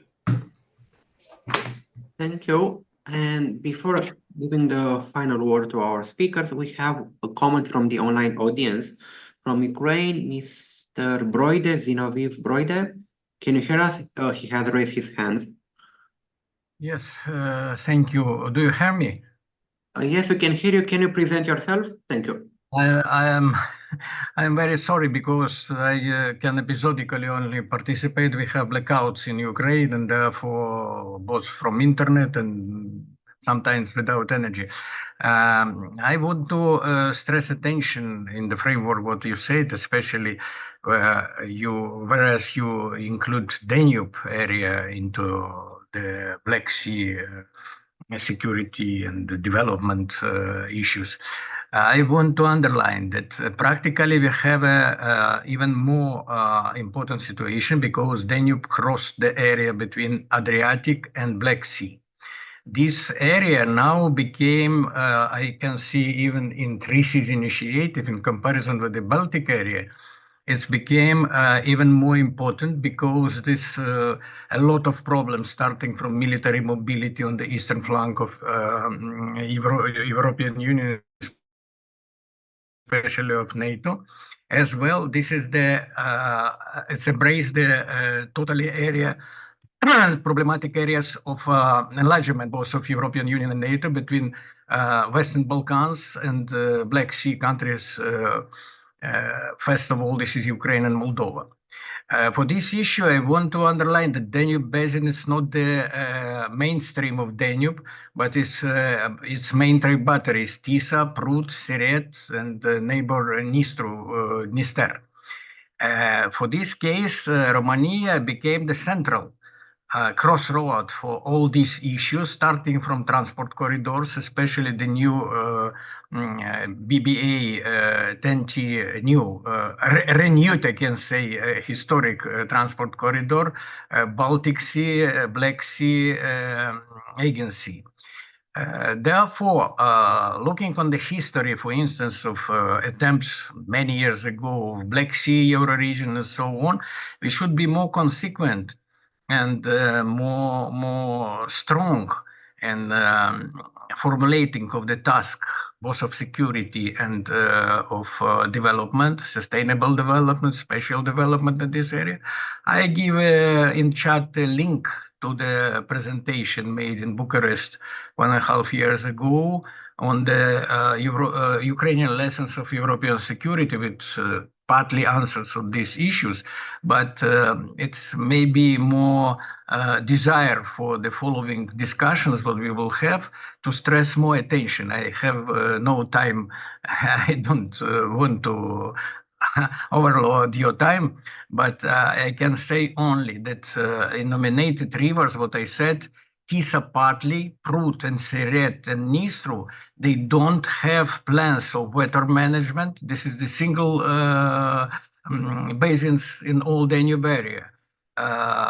Risk management plans, and therefore it will be very complicated to realize the common approach to the security in this region if it will not be paid enough attention to this. Thank you. Thank you so much for this observation. Now I'd like to give the floor to Mr. Petrosian, who has 30-second comments. Thank you very much, moderator. Very briefly, I would like to thank ICBSS and Director General Mitrakos and the whole team for the organizational effort put in to make this symposium possible. And it is important since we are at a critical times and we need to speak more together, not less, because sometimes people are getting offended and they prefer to be on not speaking terms with each other. Meanwhile, in a crisis time, as right now we are going through, we need to talk more, and especially with people maybe that we do not like, because there we have a problem. So we need more discussions, more meetings, more collaboration. Thank you. Mr. Neri, it's exactly what you said. It is always better to speak to each other than speak about each other behind their backs. Indeed. And from Armenia, we're to Georgia, where Mr. Bilate for a 30-second takeout. Yes.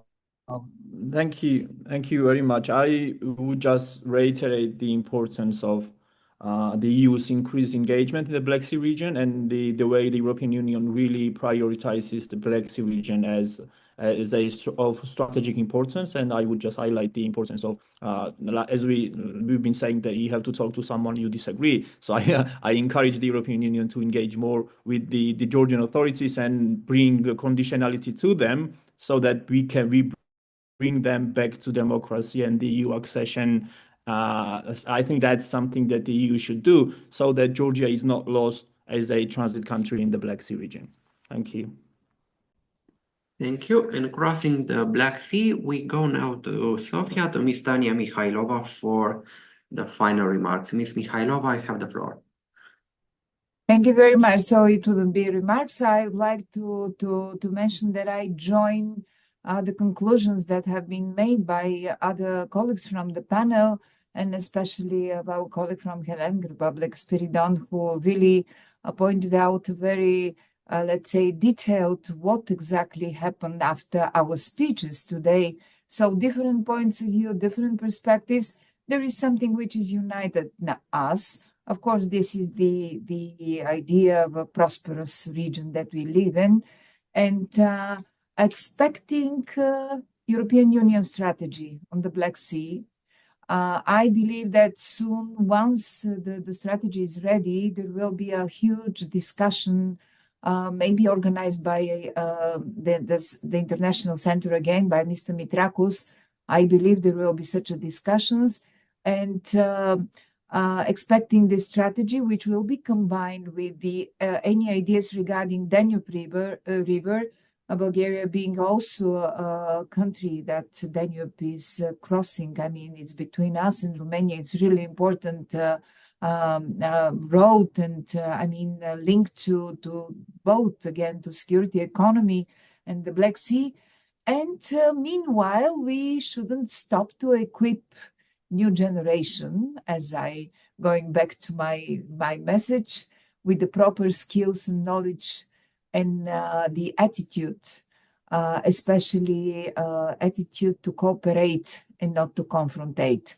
And I think it's needed more than ever, especially our region shows to the world that it's not easy having this region a war with all of the consequences of that. So working together, and maybe Mr. Mitrakos and our colleagues from the BSEC, this kind of exchange of training in young people, it could be one of the projects that could be implemented. We need such a regional spirit. I believe, and all of these formats are just helping to that.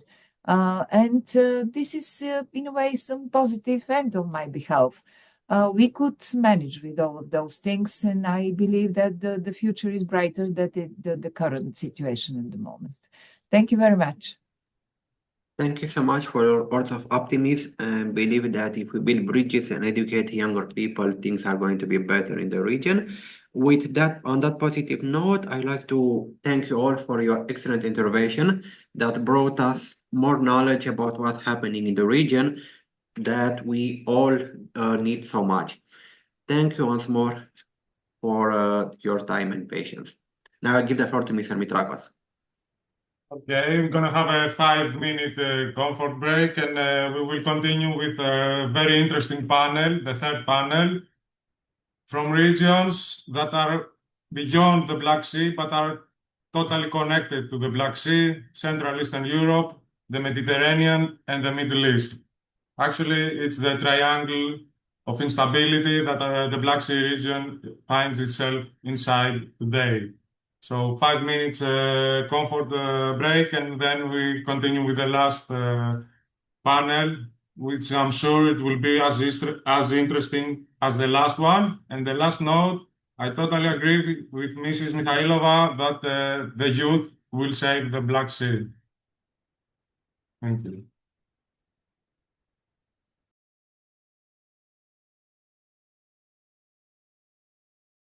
From outside the region. So, good afternoon to everyone. I would like to thank, first of all, the organizers and Director General Mr. Mitrakos and the ICBSS team for this amazing symposium. It's not the first International Black Sea Symposium in which I participate, and I'm really glad to see how it evolves throughout the last years. So, without any further ado, we'll start with the last panel, and we'll try to see, as Director General Mitrakos mentioned before, the views from beyond the Black Sea. So we have with us Central and Eastern Europe, the Mediterranean, and the Middle East, to see how they see the world nowadays, and how the Black Sea and the situation in the wider Black Sea region affects them and their area of interest.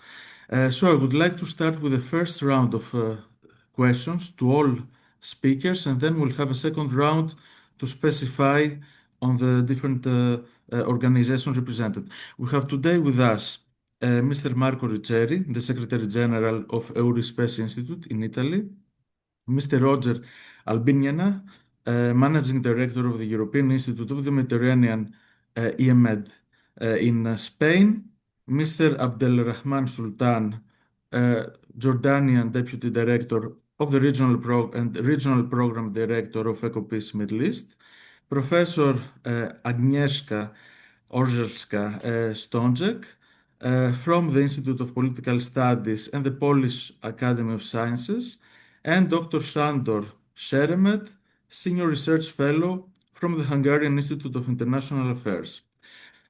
So to start with, I would like to ask our distinguished speakers how and if the current situation in the wider Black Sea region affects their area of action.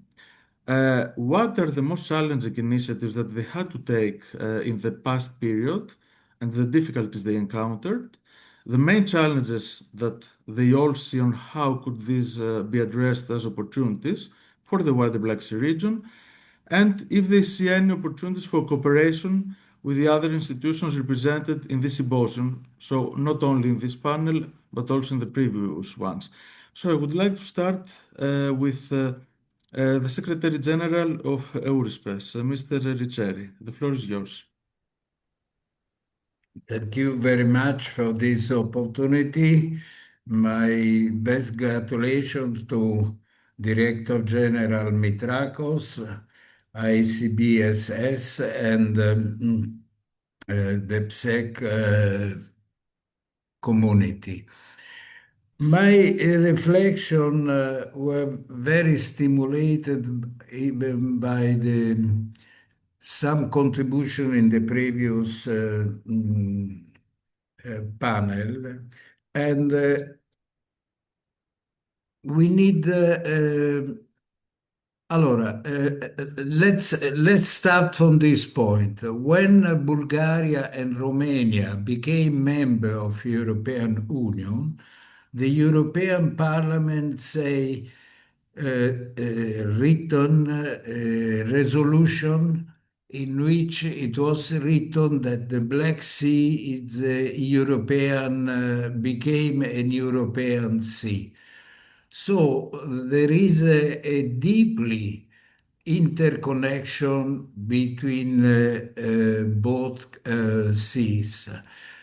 And we must work to intensify this interconnection and to verify what is the possible level to implement this interconnection with which policies in political, economic, social, and cultural sphere. This is the first reflection to do, because now Europe has a specific commissioner for Mediterranean Sea. So there is an institutional reference permanent dealing with the Mediterranean policies. Then we have in Barcelona the Union for Mediterranean as a permanent institution. Then, when we see the program, somebody mentioned it before, the plans for the corridor, TNT corridor number 8, that involve directly the Black Sea. So, there is the opportunity now to increase the cooperation with the European Union in the perspective of unite the connection between Mediterranean and Black Sea area. We leave this situation as really a permanent idea that we have in our mind, in our analysis. When we talk studies, analysis about economic development, sustainable environment, always now we connect the two area, Mediterranean and Black Sea area. This is the first suggestion to verify with new European authorities the possibility to implement the project that they have sustained for a long time. But I want to add another reflection, enlarge it a little our panorama. We live a very contradictory time because from one side you see new protectionism, conflict, tensions, wars, terrible tragedies. But from other side, the states cooperate, discuss, and decide new strategies for the future. They build a common platform inside the United Nations.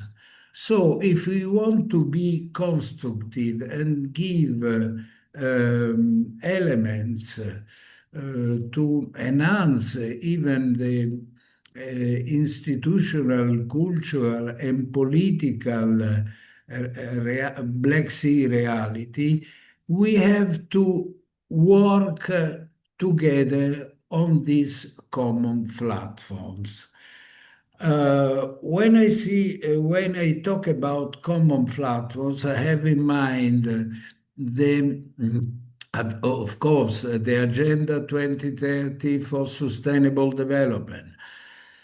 Last year, there was approved the Pact for the Future that stimulate all the states to work on the scenarios, not only on trends and prospects, but on the scenario.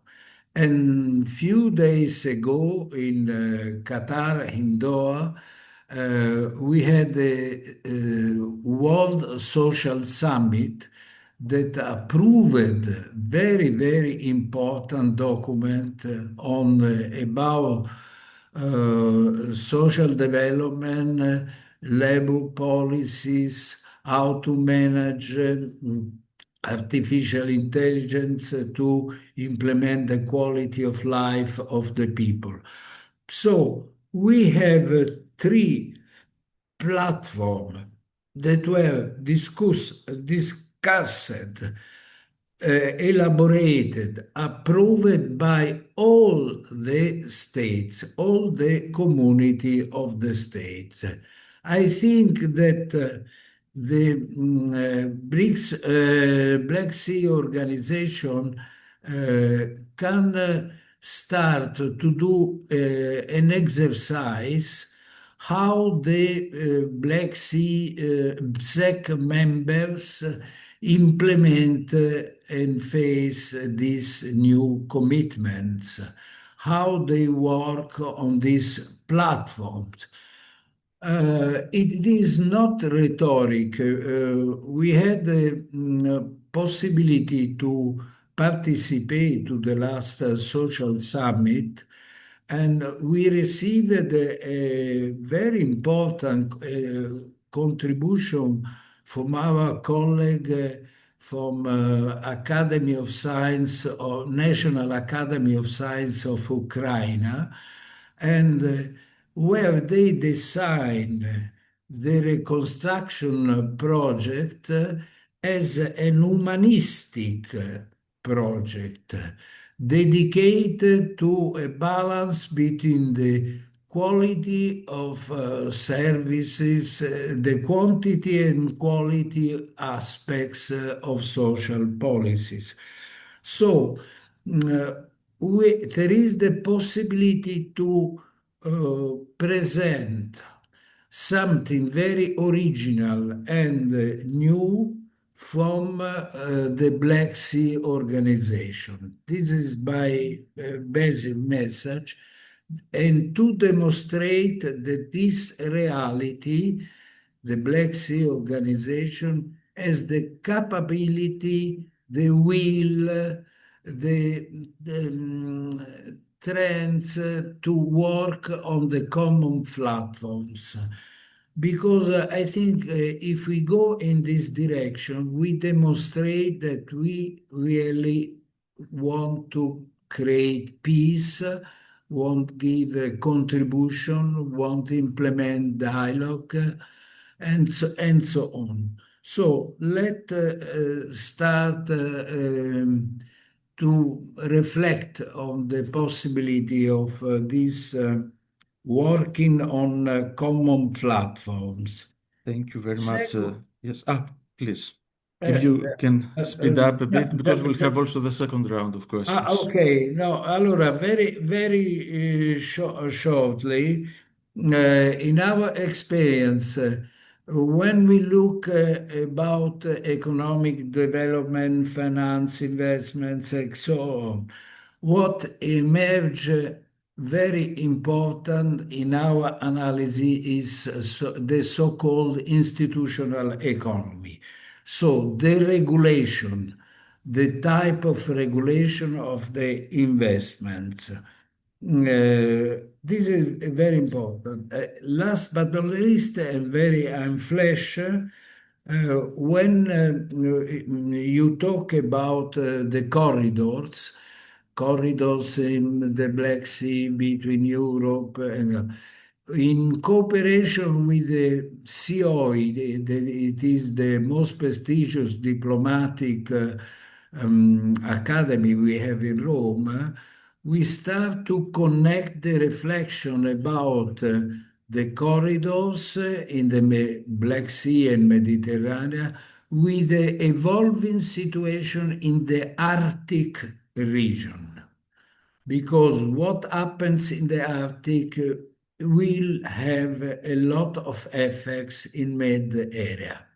Thank you. Thank you very much, Mr. Riccieri, for leading in to the other basins beyond the Black Sea, and also for giving us food for thought with our panelists and our audience.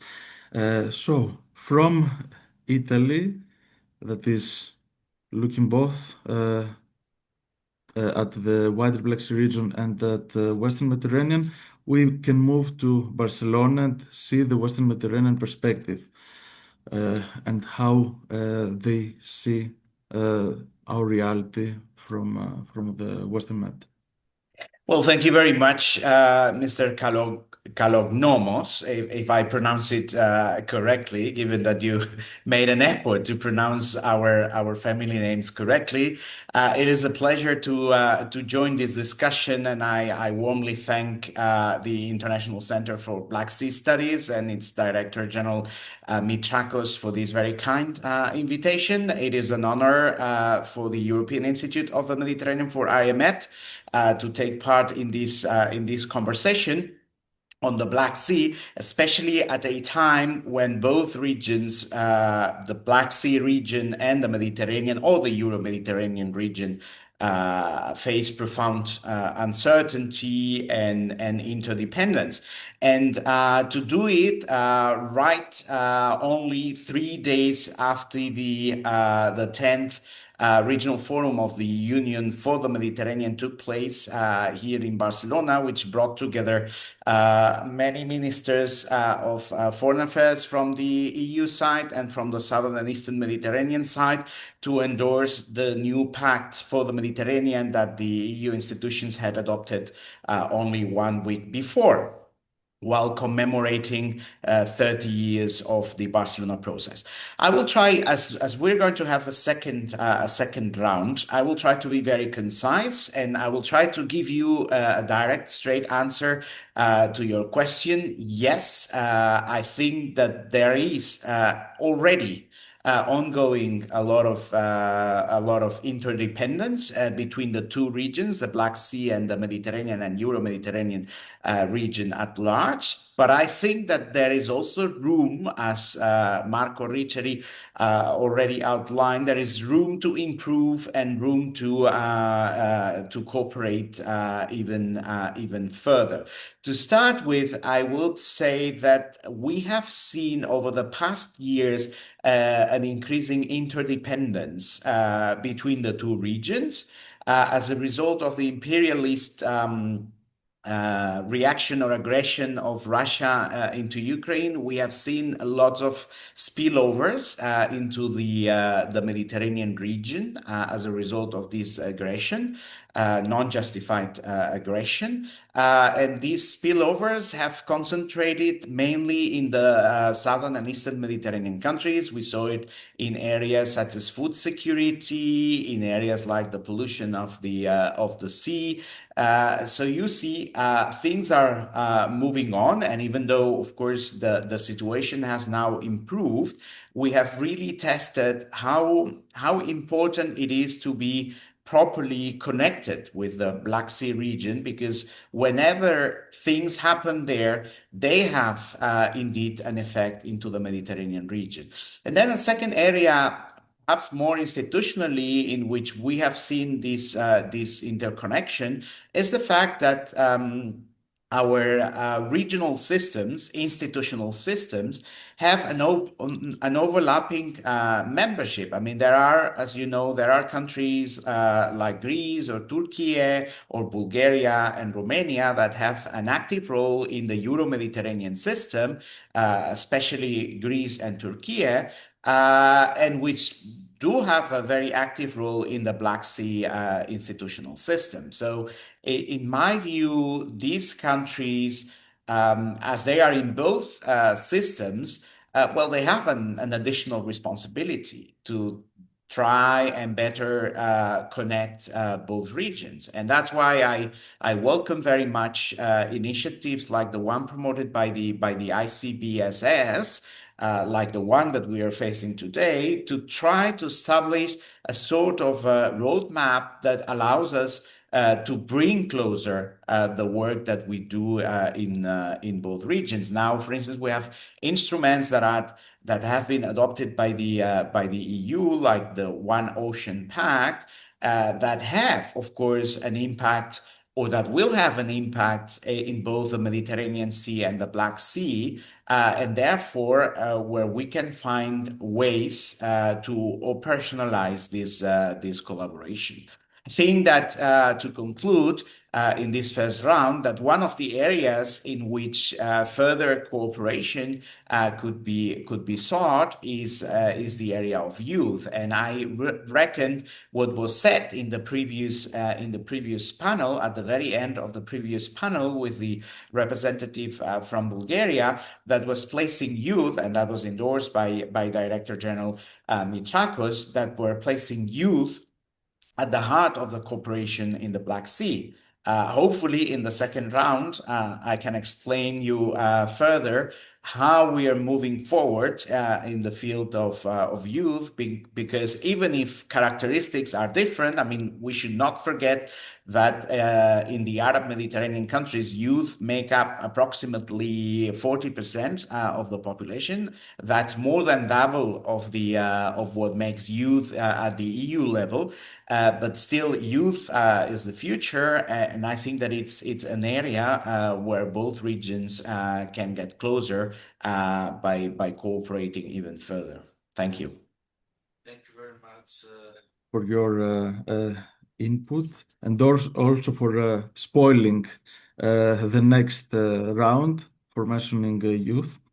I would like now to pass, since you mentioned also the Middle East, and to kindly invite Mr. Sultan, Jordanian Deputy Director and Regional Program Director of EcoPeace Middle East, to share with us the view from the Middle East.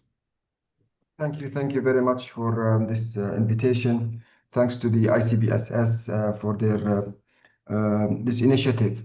I would like to say that EcoPeace Middle East it's an organization that is based in Jordan, Palestine, and Israel in the core of the conflict in the Middle East. And in our eyes, the conflict is it's very bad, it's very long, and we have to come to an end to end all those conflicts.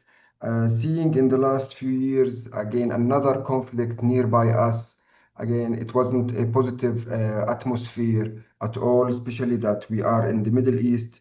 We're somehow politically divided between people who are pro-Russia and people who are pro-Ukraine. So on the social level, we have seen lots of arguments about who's right and who's wrong, and the conflict is wrong. The conflict has negative consequences on the peace movement in our region. It does not send a positive vibes at all. We have also witnessed lots of uncertainties when it comes to the economical stability in our region because of the conflict in the Black Sea region. My previous colleague from IMED mentioned about the food, the chain supply of food and commodities, iron and wheat, etc. Lots of interruption and changes in the economical replacement. Having said that, we are in the Middle East. We wanted to encourage more the discussion that will help regional integration and peace. Probably this challenge in the Black Sea showed the fragility of the political system and how we all are somehow can move easily between a peace status into a conflict status. And that's why deepening the political institution and cooperation should continue to happen. Here at the Middle East, we're working a lot between the different ministries of Jordan, Palestine, and Israel to make sure that cooperation should have institutional setup, institutional acceptance, and also social acceptance. The problem in the Black Sea area brought also an opportunity that was missing from before. We all heard about different corridors, and at the moment there is another corridor that's been proposed during the G8 2022 November about the IMEC, the India Middle East Economical Corridor to Europe, and this corridor passes through our region without having Jordan, Palestine, and Israel as member states in that network. EcoPeace looked at that corridor and said, this is probably an initiative that is worth looking at. Probably it's competing, but probably it's also complementing other economical corridors in the region. And we should look into that in a positive way. And how can we add a peace triangle into it? How can we make sure that Jordan, Palestine, and Israel can benefit from that peace triangle in order to create regional integration and connection to Europe? One of the bases of the peace triangle that we would like to export renewable energy from the Middle East country. And here we would like to benefit from early sunrise to Europe. We know that Europe is connected to the North Africa through Tunisia, Trieste and Tunisia and Algeria. But we are 4 to 5 hours earlier in that day. So if we export renewable energy earlier the day, then we can diversify the renewable energy to Europe, and we can create an economical opportunity in the Middle East, and we can create healthy interdependency between the countries who are fighting at the moment, Israel, Palestine, Lebanon, etc. So we can create, again, economical opportunity that we all should respect. We've seen during the last war in Gaza, and we still witness the severe atrocities of the war on both sides, that major devastating infrastructure destruction that happened. And that's because there was little regional integration. And that's where we would like to see more regional integration rather than less regional integration. EcoPeace Middle East is trying to push forward to move in that sense of regional integration at its max. And this would mean that many European countries, many Middle Eastern countries, including Syria, including Egypt, including Saudi Arabia, should engage into the process of thinking together what needs to be done at this stage in order to alleviate the conflicts that we have.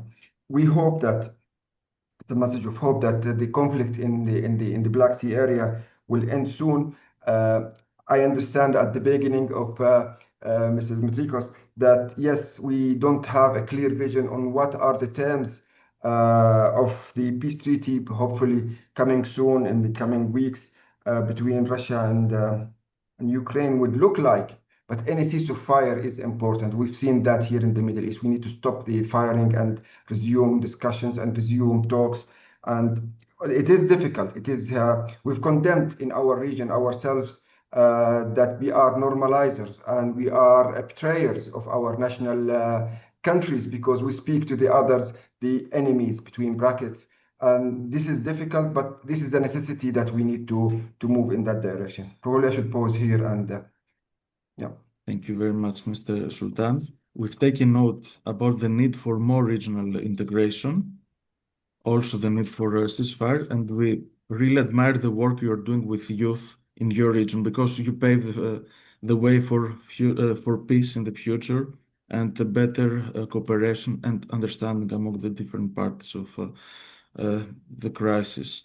Then I would like to go back to Central and Eastern Europe, from the Middle East to the Three Seas Initiative, and welcome Professor Orzeszka Stączek from the Polish Academy of Sciences.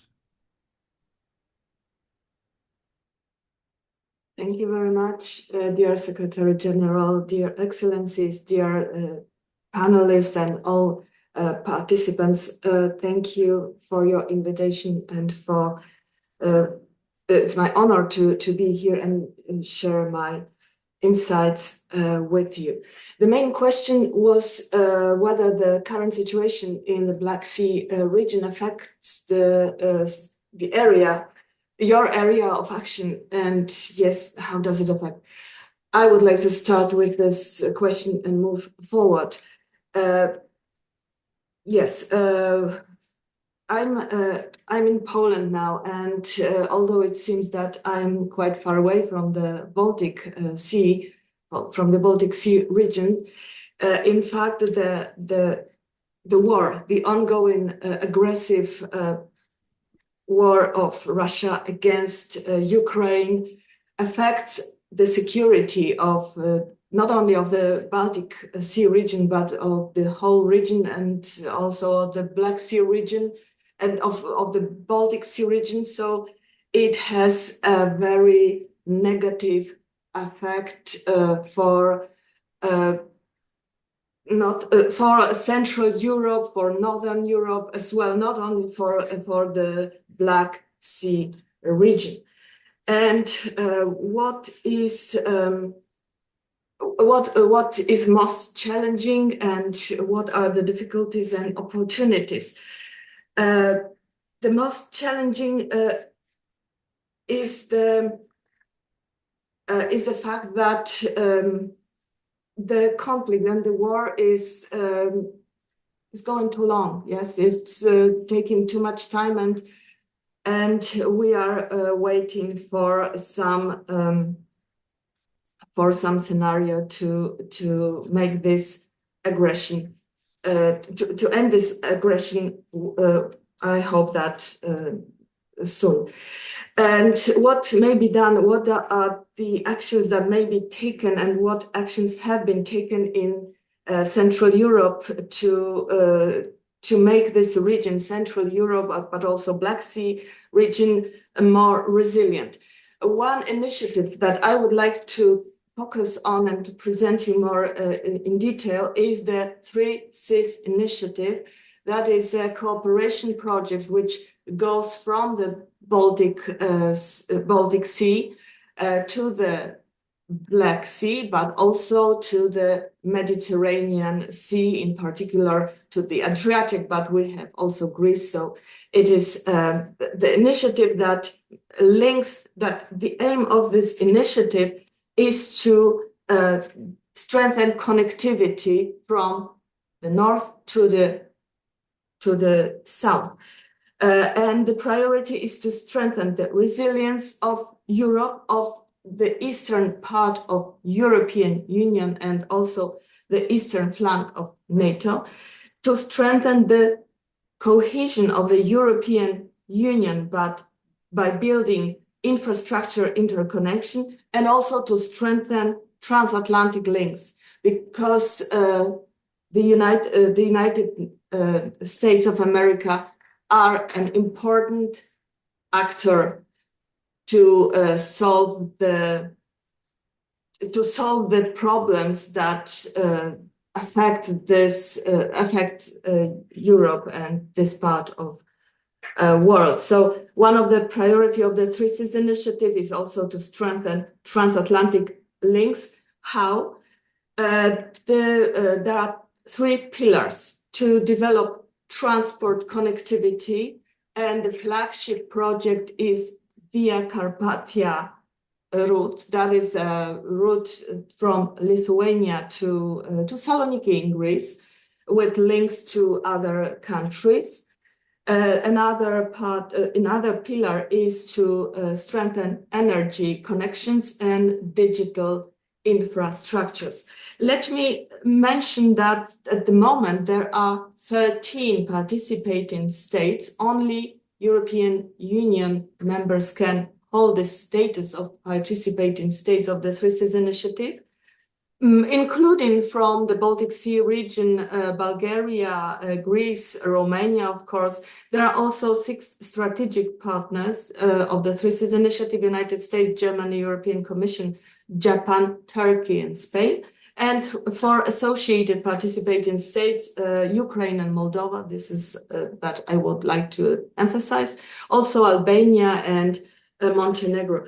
So I think there is space to develop cooperation, to develop new ideas to make this region more connected, more stronger, but also the first thing that we should start with is to develop our communication. Is to develop communication not only within European member states, but also with partners, also the partners that I have just enumerated, but also others, to talk about our perception of threat. And from my point of view, Russia's aggression is the main challenge, and once we make this Central Europe and the North-South connections stronger, and through developing the 3 Seas initiative and this making this part of European Union and NATO stronger, I think that may be a good step towards creating lasting peace in this part of the world. Thank you. Thank you very much, Professor. And our last but not least speaker for this panel is Dr. Santor Sheremet from the Hungarian Institute of International Affairs. The floor is yours. Thank you very much for joining us. Thank you very much. Thank you very much for having me here and for the invitation to this great event. This is my very first time in participation of this Black Sea Forum, which gives me, well, besides the great opportunity, but also puts on me serious pressure and responsibility to address the questions at the very first time. If I understood correctly, then in the first round of questions, the question that needs to be addressed is whether the situation in the Black Sea affected the area of activities of Hungary in my case. Well, if we look at the consequences of the Russo-Ukrainian war, then the very first one that pops into one's mind is that the traditional logistics ways and the traditional supply chains, whether it's just simple goods or energy, became totally disrupted.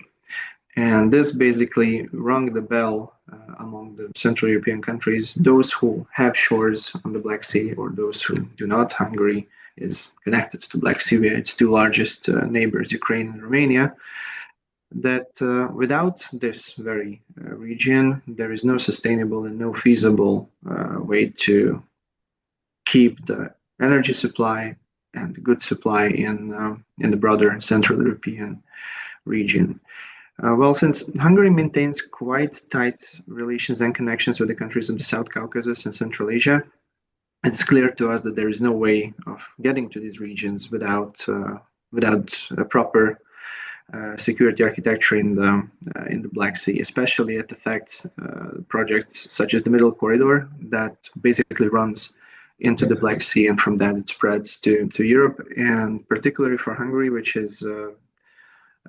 focuses very much on the energy security, then we cannot imagine the diversified, secure energy supply to the region without the Black Sea. And over here, I would like to mention two initiatives that Hungary participates in. One is the Solidarity Ring that includes Slovakia, Hungary, Bulgaria, and Romania, fostering the influx of the fossil energy from the Caspian region. And then, since we are very much into the greening and to the green agenda of the energy supply in the region, we are participating in the Black Sea Power Cable project that would deliver green electricity from Azerbaijan via Georgia, the Black Sea, Romania to Hungary. Now, if we cannot provide and we cannot secure the Black Sea physically, the body of water, with a proper security scheme and architecture, I doubt that projects such as the Black Sea Power Cable can be implemented with the amount, as Mr. Moderator mentioned in the very first opening remarks, with the floating mines in the Black Sea, with the warfare going on the waters of the Black Sea, with the amount of drones crossing the waters, how a cable that would deliver the electricity from the South Caucasus, maybe even from Central Asia, if the cable on the bed of the Caspian Sea will be laid, would be delivered to the region. So, for this perspective, we in Hungary see the situation around the Black Sea as a key to the security of supply chains and energy diversification. But on the other hand, we also see it as an opportunity to foster and give more importance to initiatives, as it was mentioned prior to me, like the Three Seas Initiative, which cannot be imagined without a very strong cooperation in Central Eastern Europe and the countries that have direct access and they are involved in the Black Sea as a body of water and as a wider region as well. And I guess we're going to have a second round of questions with more specificities. So thank you very much. And I'll pass back the floor to Mr. Kalognomos. Thank you very much, guys. Thank you very much, Dr. Sheremet. Indeed, we can start our second round because I've noted down South Caucasus, Asia, Middle Corridor, Solidarity Ring, and the Black Sea Power Cable project. How feasible is it to have a common role for Europe in Ukraine's future security architecture and a more efficient EU's approach to the Eastern Partnership countries you just mentioned? Well, let me start from the latter, if I may. Well, if we look at the map and we see the Eastern Partnership countries, then a very old group of countries can pop up again. I don't know if you remember that very abbreviation GUAM: Georgia, Ukraine, Azerbaijan, and Moldova. Basically, if we are talking about contributions to the security via the Eastern Partnership, then I think that it is crucial and critical to engage with the Eastern Partnership countries and use the Eastern Partnership as an opportunity rather than a punitive measure. I will, by saying this, I mean the situation with Georgia, for example, that has now very tight relations, well, tense relations with the European Union due to the issues that were mentioned before in the second panel.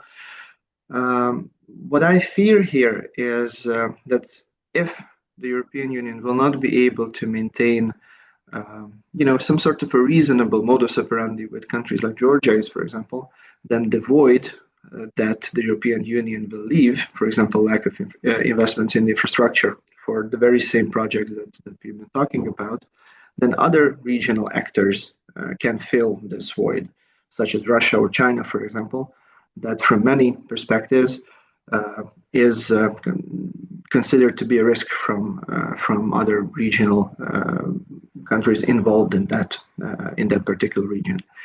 Coming back to the security architecture of Ukraine, well, it's a very complicated question. First of all, we have to understand how the EU can contribute physically, whether it has the capacities to provide that kind of security that Ukraine requires at this point. There is a number of bilateral agreements with EU member states from Ukraine regarding bilateral security guarantees. We have to see how these guarantees can comply with the broader NATO security guarantees that Ukraine is striving to obtain. We don't know how the negotiations are going to end in Moscow in a few hours, what result they can bring.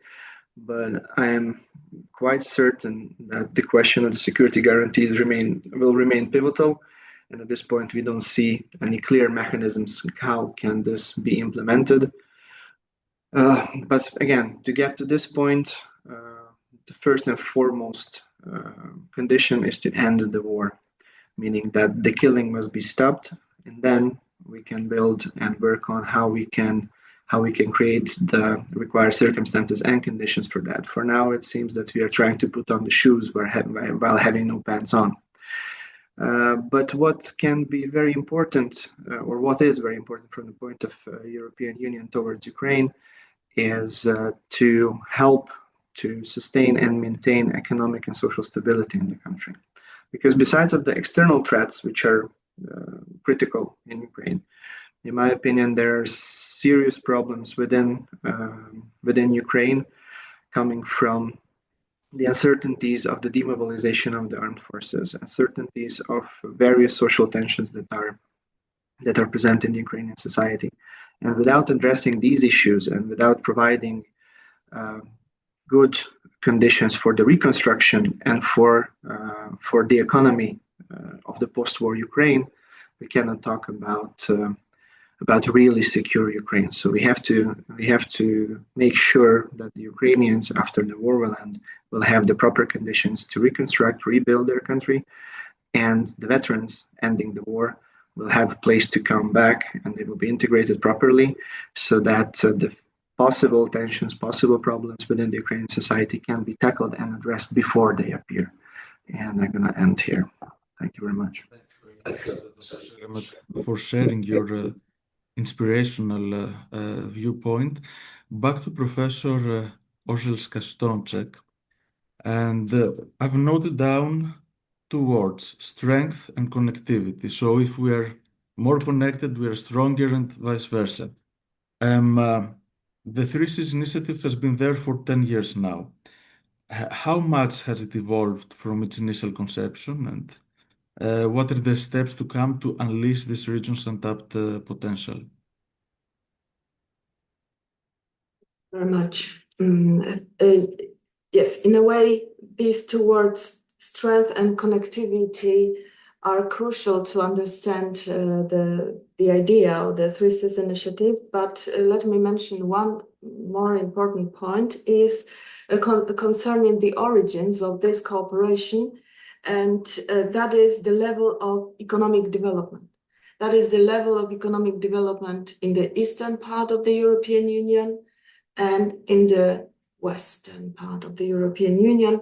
That also concerns the Black Sea region. For example, usually one example is given, that is the number of bridges between Bulgaria and Romania. So as far as I remember, there are two now, yes? Or so the point is that the economic indicators show it clearly that there is a gap, a development gap between concerning this part, this Black Sea region, the Baltic Sea region, and the Central Europe as well. And something should be done, and it will not be done unless these states take some initiative. That is the idea. What can be done to make them stronger, to make the economic development easier, to boost the economic development? The answer was, first of all, we need to develop connectivity. And that was 10 years ago. That was the idea came up 10 years ago, and that was the idea put forward by presidents of Poland, Andrzej Duda, and president of Croatia, Kolinda Grabar-Kitarovic. They proposed the regional cooperation concept focused on expansion of the north-south infrastructure. And what has happened during these 10 years? Well, first of all, unlike this ICBSS, that is not an international organization. The Three Seas Initiative has no permanent bureaucratic structures. There is no formal treaty basis, but some institutional framework has been developed. First of all, the basic thing is that there is summit diplomacy with summits of presidents organized every year. A few months ago, that summit was organized in Poland, and the next summit is to be organized in Croatia. What is going on along with the summits? Croatia is having presidency now and will be the host of the summit in April.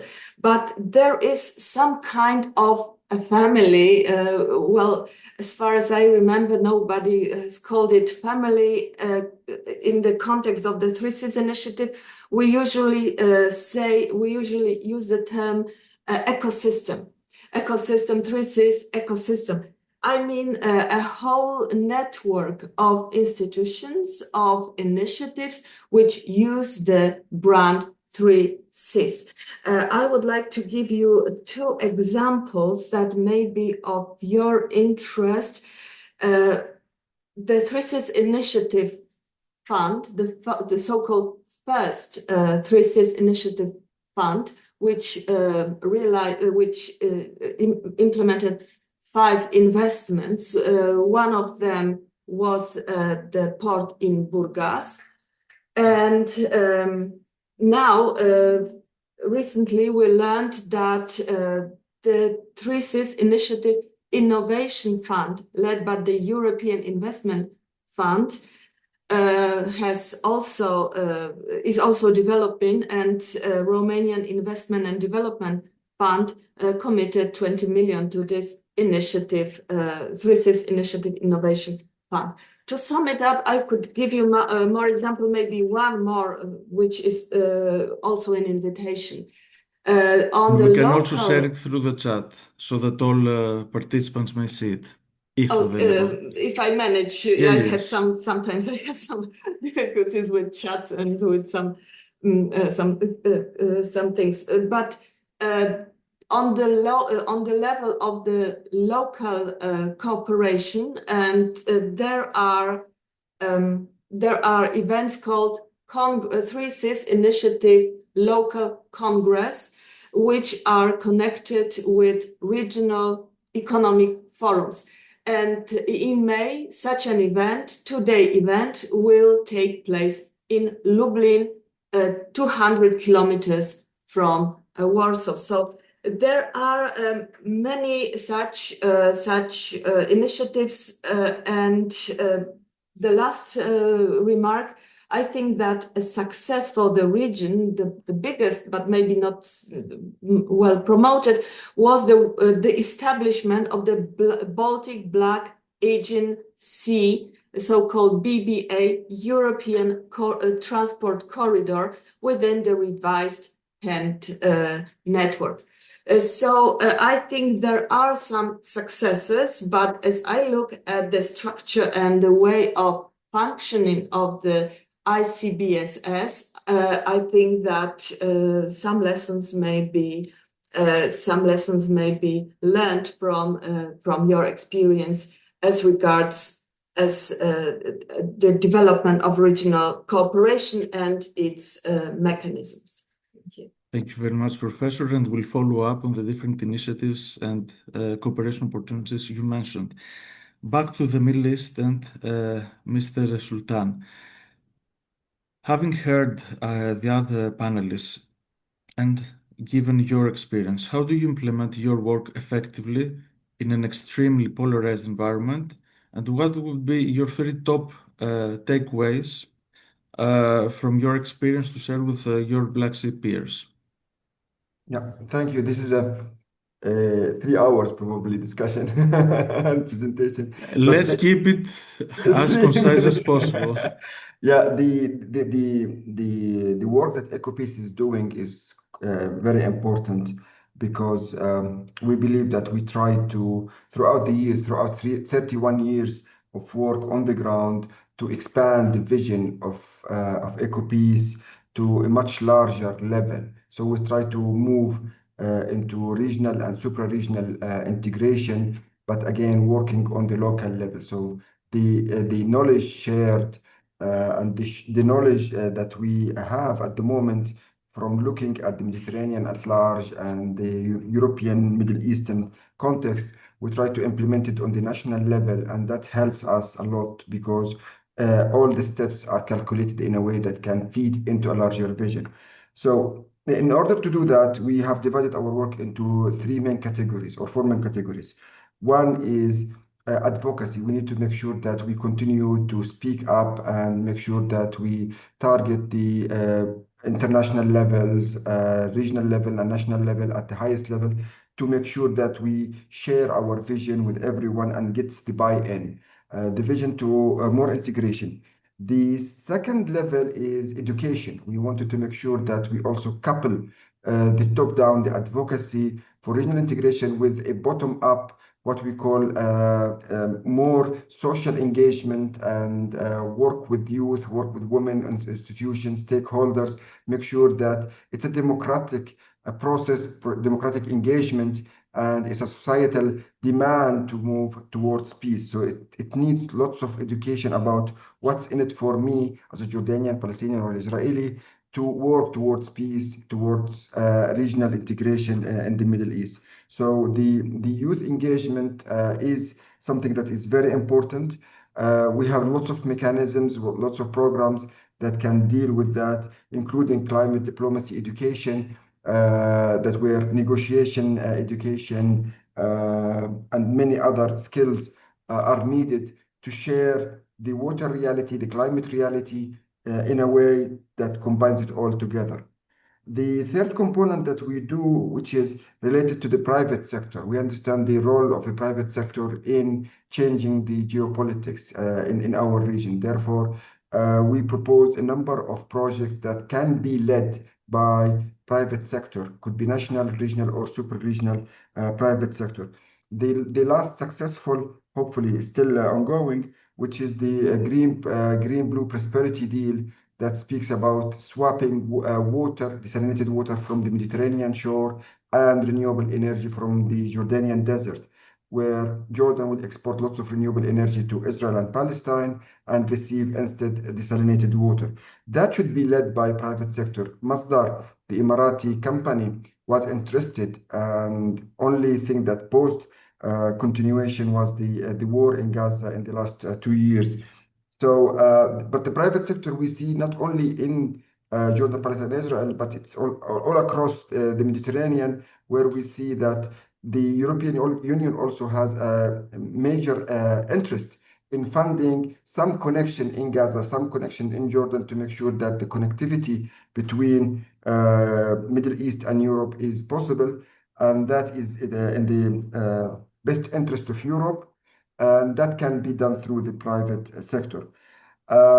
Again, the work of EcoPeace is like, you can see so many different areas.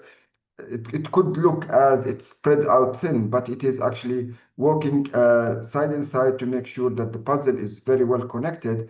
In the last few years, we were able to see lots of changes in the political understanding, not only leadership that we have at the moment, especially in Israel, but the technical level in all the institutions, Ministry of Environment, Ministry of Regional Cooperation, and etc. We can see that the technical support team in those governmental bodies they can see what's in it for them, and that was really important to create that kind of trust and the kind of stability. And we hope that in the near future that a new championship, new leadership will come and change the course of the political situation that we have at the moment into much more fruitful cooperation rather than fragmentation and collapse. Probably I can pause here. Very much, Mr. Sultan, and we all hope that in the near future you'll be able to capitalize on the results of your work in a peaceful environment.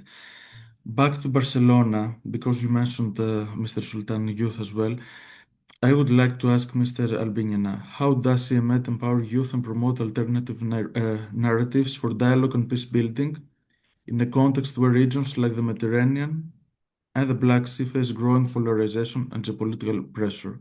If you can be concise, because thank you, Stavros. Yes, I understand that we have to be concise. The question you posed to us is not easy to be answered, but I'll try to be very brief. We can have another symposium in the future about this topic. Yes, well, as I explained before, I will focus on youth because of the demographic relevance that youth has in the region. And I have to say that across both the Mediterranean and the Black Sea, young people are living in information environments shaped as much by algorithms as by institutions.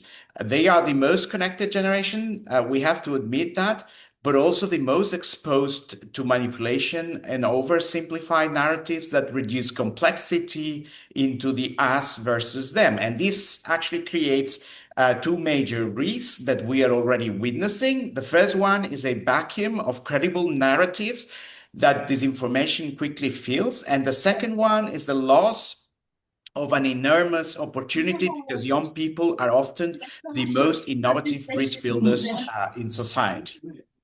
How do we do it at the IMET? Well, we apply a multi-dimensional approach. Our work relies on three main pillars. First, knowledge and critical thinking. So promoting knowledge and critical thinking among young people and youth groups. Secondly, by promoting participation and particularly co-creation. And thirdly, by promoting narratives and intercultural dialogue. And we use three main instruments. First of all, the Euromesco Young Researchers Lab that brings together young researchers from north and south of the Mediterranean to co-create and do common research together. Secondly, through the Annalyn Foundation, we are heading the Spanish network, but of course that work goes beyond the Spanish network, and we work very closely with the other national networks. and there we have more than 4,000 organizations. And thirdly, by the Med Youth Lab promoted by the Union for the Mediterranean. These allow us to reach out to different target groups, namely researchers, creators, and activists. One of the strongest lessons from the Mediterranean is that resilience must be societal, not only institutional. Young people, when empowered, can create channels of cooperation, creativity, and critical thinking that remain active even when formal political dialogue becomes difficult. And I think that this is a very relevant lesson also for the Black Sea. So to conclude, just allow me to throw five main, let's say, areas of opportunities where cooperation between Mediterranean and Black Sea regions can actually be established. First, by promoting joint youth dialogue platforms to build long-term trust. Here, the word trust is very important because disinformation leads to mistrust, especially mistrust towards policy making. We already include several youth from countries like Turkey, Bulgaria, Romania, Greece, all countries from the Black Sea region. So perhaps we should articulate this even further. Secondly, by promoting initiatives on digital resilience and critical thinking, as I said, this is really critical to counter polarization, the polarization that we witness nowadays.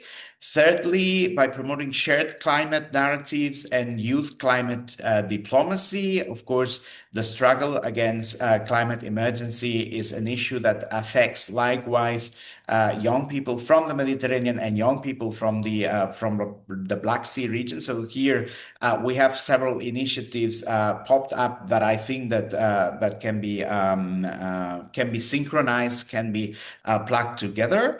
And finally, fostering mutual learning on inclusive policymaking. One of the conclusions of the conference on civil society that was organized last week in the framework of the 10th Regional Forum of the Union for the Mediterranean is that young people do not need to be mere spectators, mere participants, but they need to be co-creators in the policy cycle. And I think that this is a very powerful, very important conclusion, not easy to be translated into practice, but very important. Let me end with a simple idea. Regions reach tipping points not only when geopolitics deteriorate, but when societies lose the capacity to imagine constructive futures. And in this regard, I think that youth, when empowered with knowledge, agency, and the ability to co-create, are among the strongest antidotes to this risk.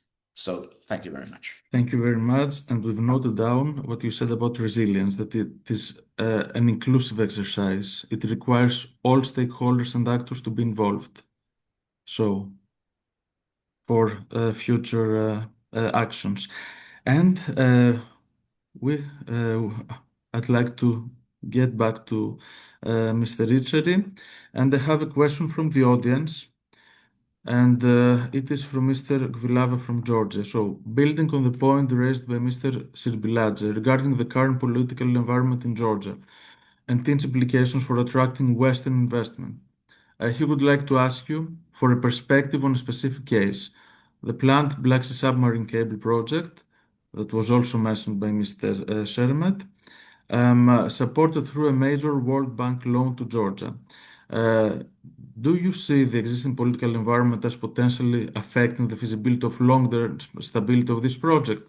And additionally, could such an environment influence Georgia's ability to ensure that the cable route avoids sensitive marine areas, particularly the Kolkheti National Park, the country's only marine protected area? And I would add a mesmerizing park that I had the chance to visit thanks to an Horizon Europe project we were involved in as CPMR. So, Mr. Riccieri, your thoughts?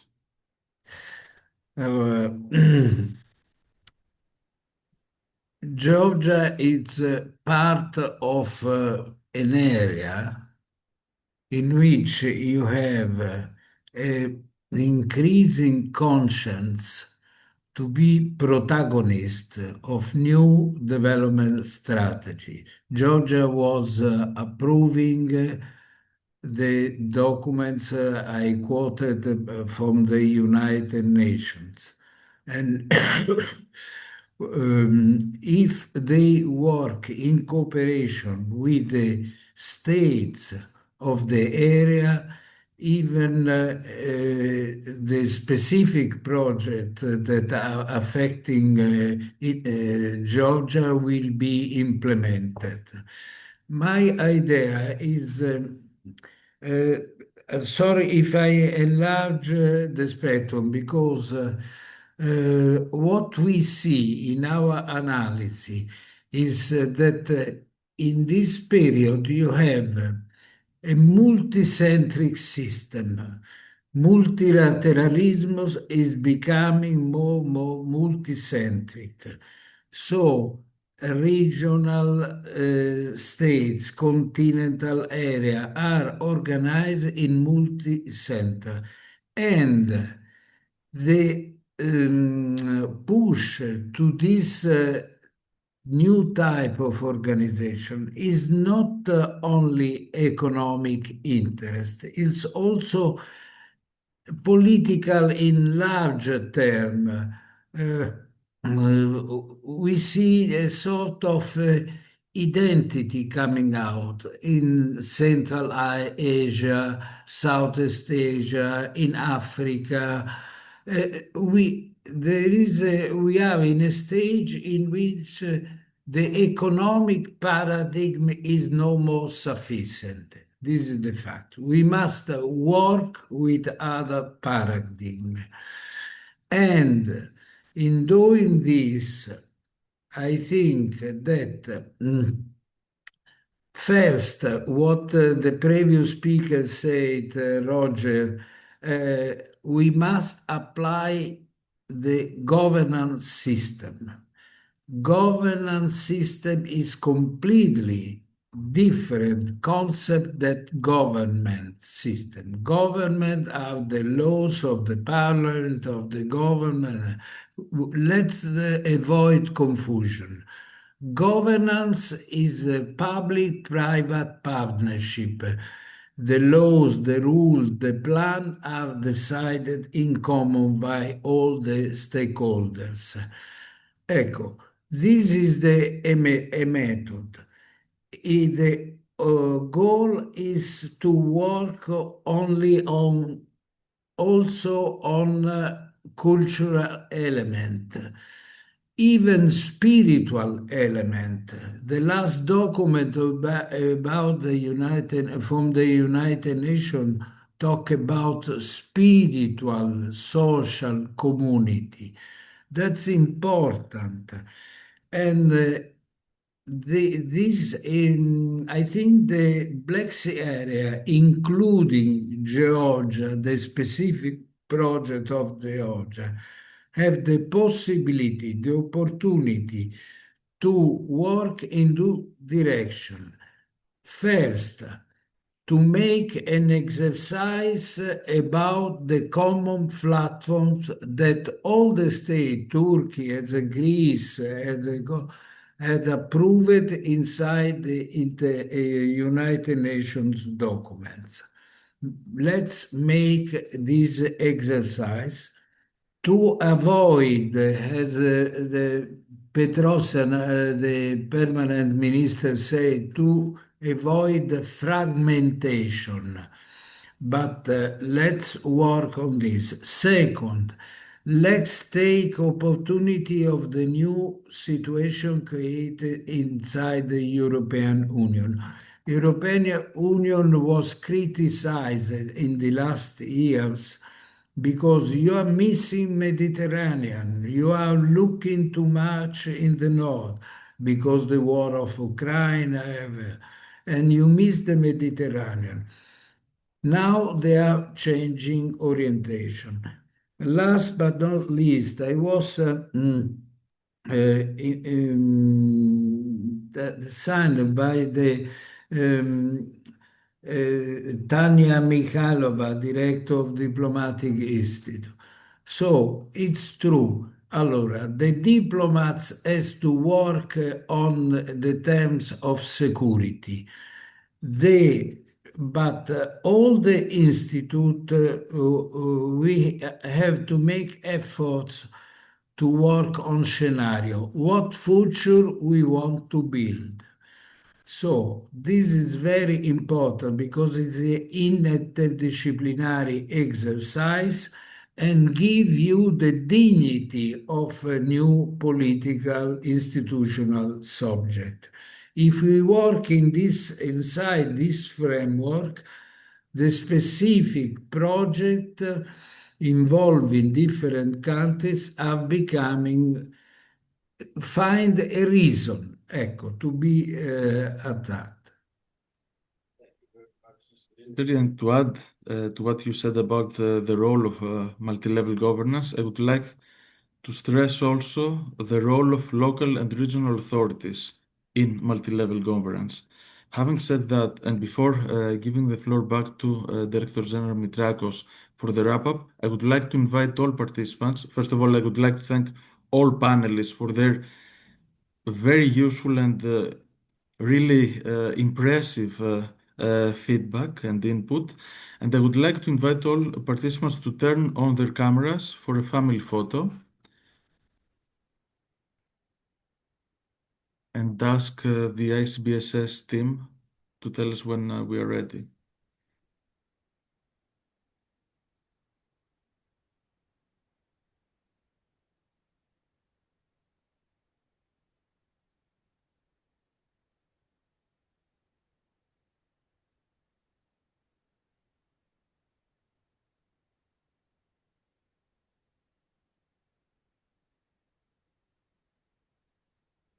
So I think it's okay. Okay. Thank you, Stavros, for the moderation, and thank you, Michael, as well, for the moderation before. I would like to thank everyone, all the distinguished speakers and participants for attending the 14th International Black Sea Symposium. It was a very fruitful discussion, I would say. Very useful points were raised. We heard many suggestions that will give us, for sure, food for thought for the next steps. Professor Orleska, I really liked your framing of the Three Seas Initiative as a peace project, because actually it is. If you raise the resilience, you prepare for peace. It was very nice to hear this. So I will make just some few takeaways, and then we can go. I can leave you to go to your work. So the first thing we heard is cooperation, cooperation, cooperation. Despite the confrontation, despite the war, all actors in this region need to cooperate. Of course, the aftermath of the war in relation to the economy, society, and more importantly, the environment will be pivotal for the future of this region. Third, there is a rising antagonism of competing trade corridors and supply chains that we should keep an eye on. Fourth, a point that I really agree on, that the youth is the future for all the regions, and will support the youth with capacity building, training, and collaborative initiatives. We have identified new fields of cooperation in the Black Sea, like the demining of the Black Sea, the water resources management, the deep sea digitalization, and of course the increased use of artificial intelligence in sectors like the blue economy, the military, trade, and connectivity. Of course, another crucial point is that the European Union dynamic role and presence in the region is very much important, very much needed. And we are looking forward for the European Union to come to the region and show this new strategy. And the third is that existing cooperation frameworks like BISEC and the Three Seas Initiative have the potential to assume a greater central role to support cooperation and resilience in the region, and of course, more integration, which is always the correct way forward. So this conference will be uploaded to the YouTube of ICBSS. And as you all know, we always welcome ideas and for future joint initiatives and publications and everything that studies and project ideas. So once again, I really thank everyone for being here with us. It was an honor for us to have you here. Very interesting inputs, and I hope to see you in the 15th International Black Sea Symposium in Black Sea, which peace would have prevailed. Thank you very much, and see you all, I hope, soon in different areas of Europe. Thank you, Georgios. Bye. Thank you. Goodbye. Bye-bye.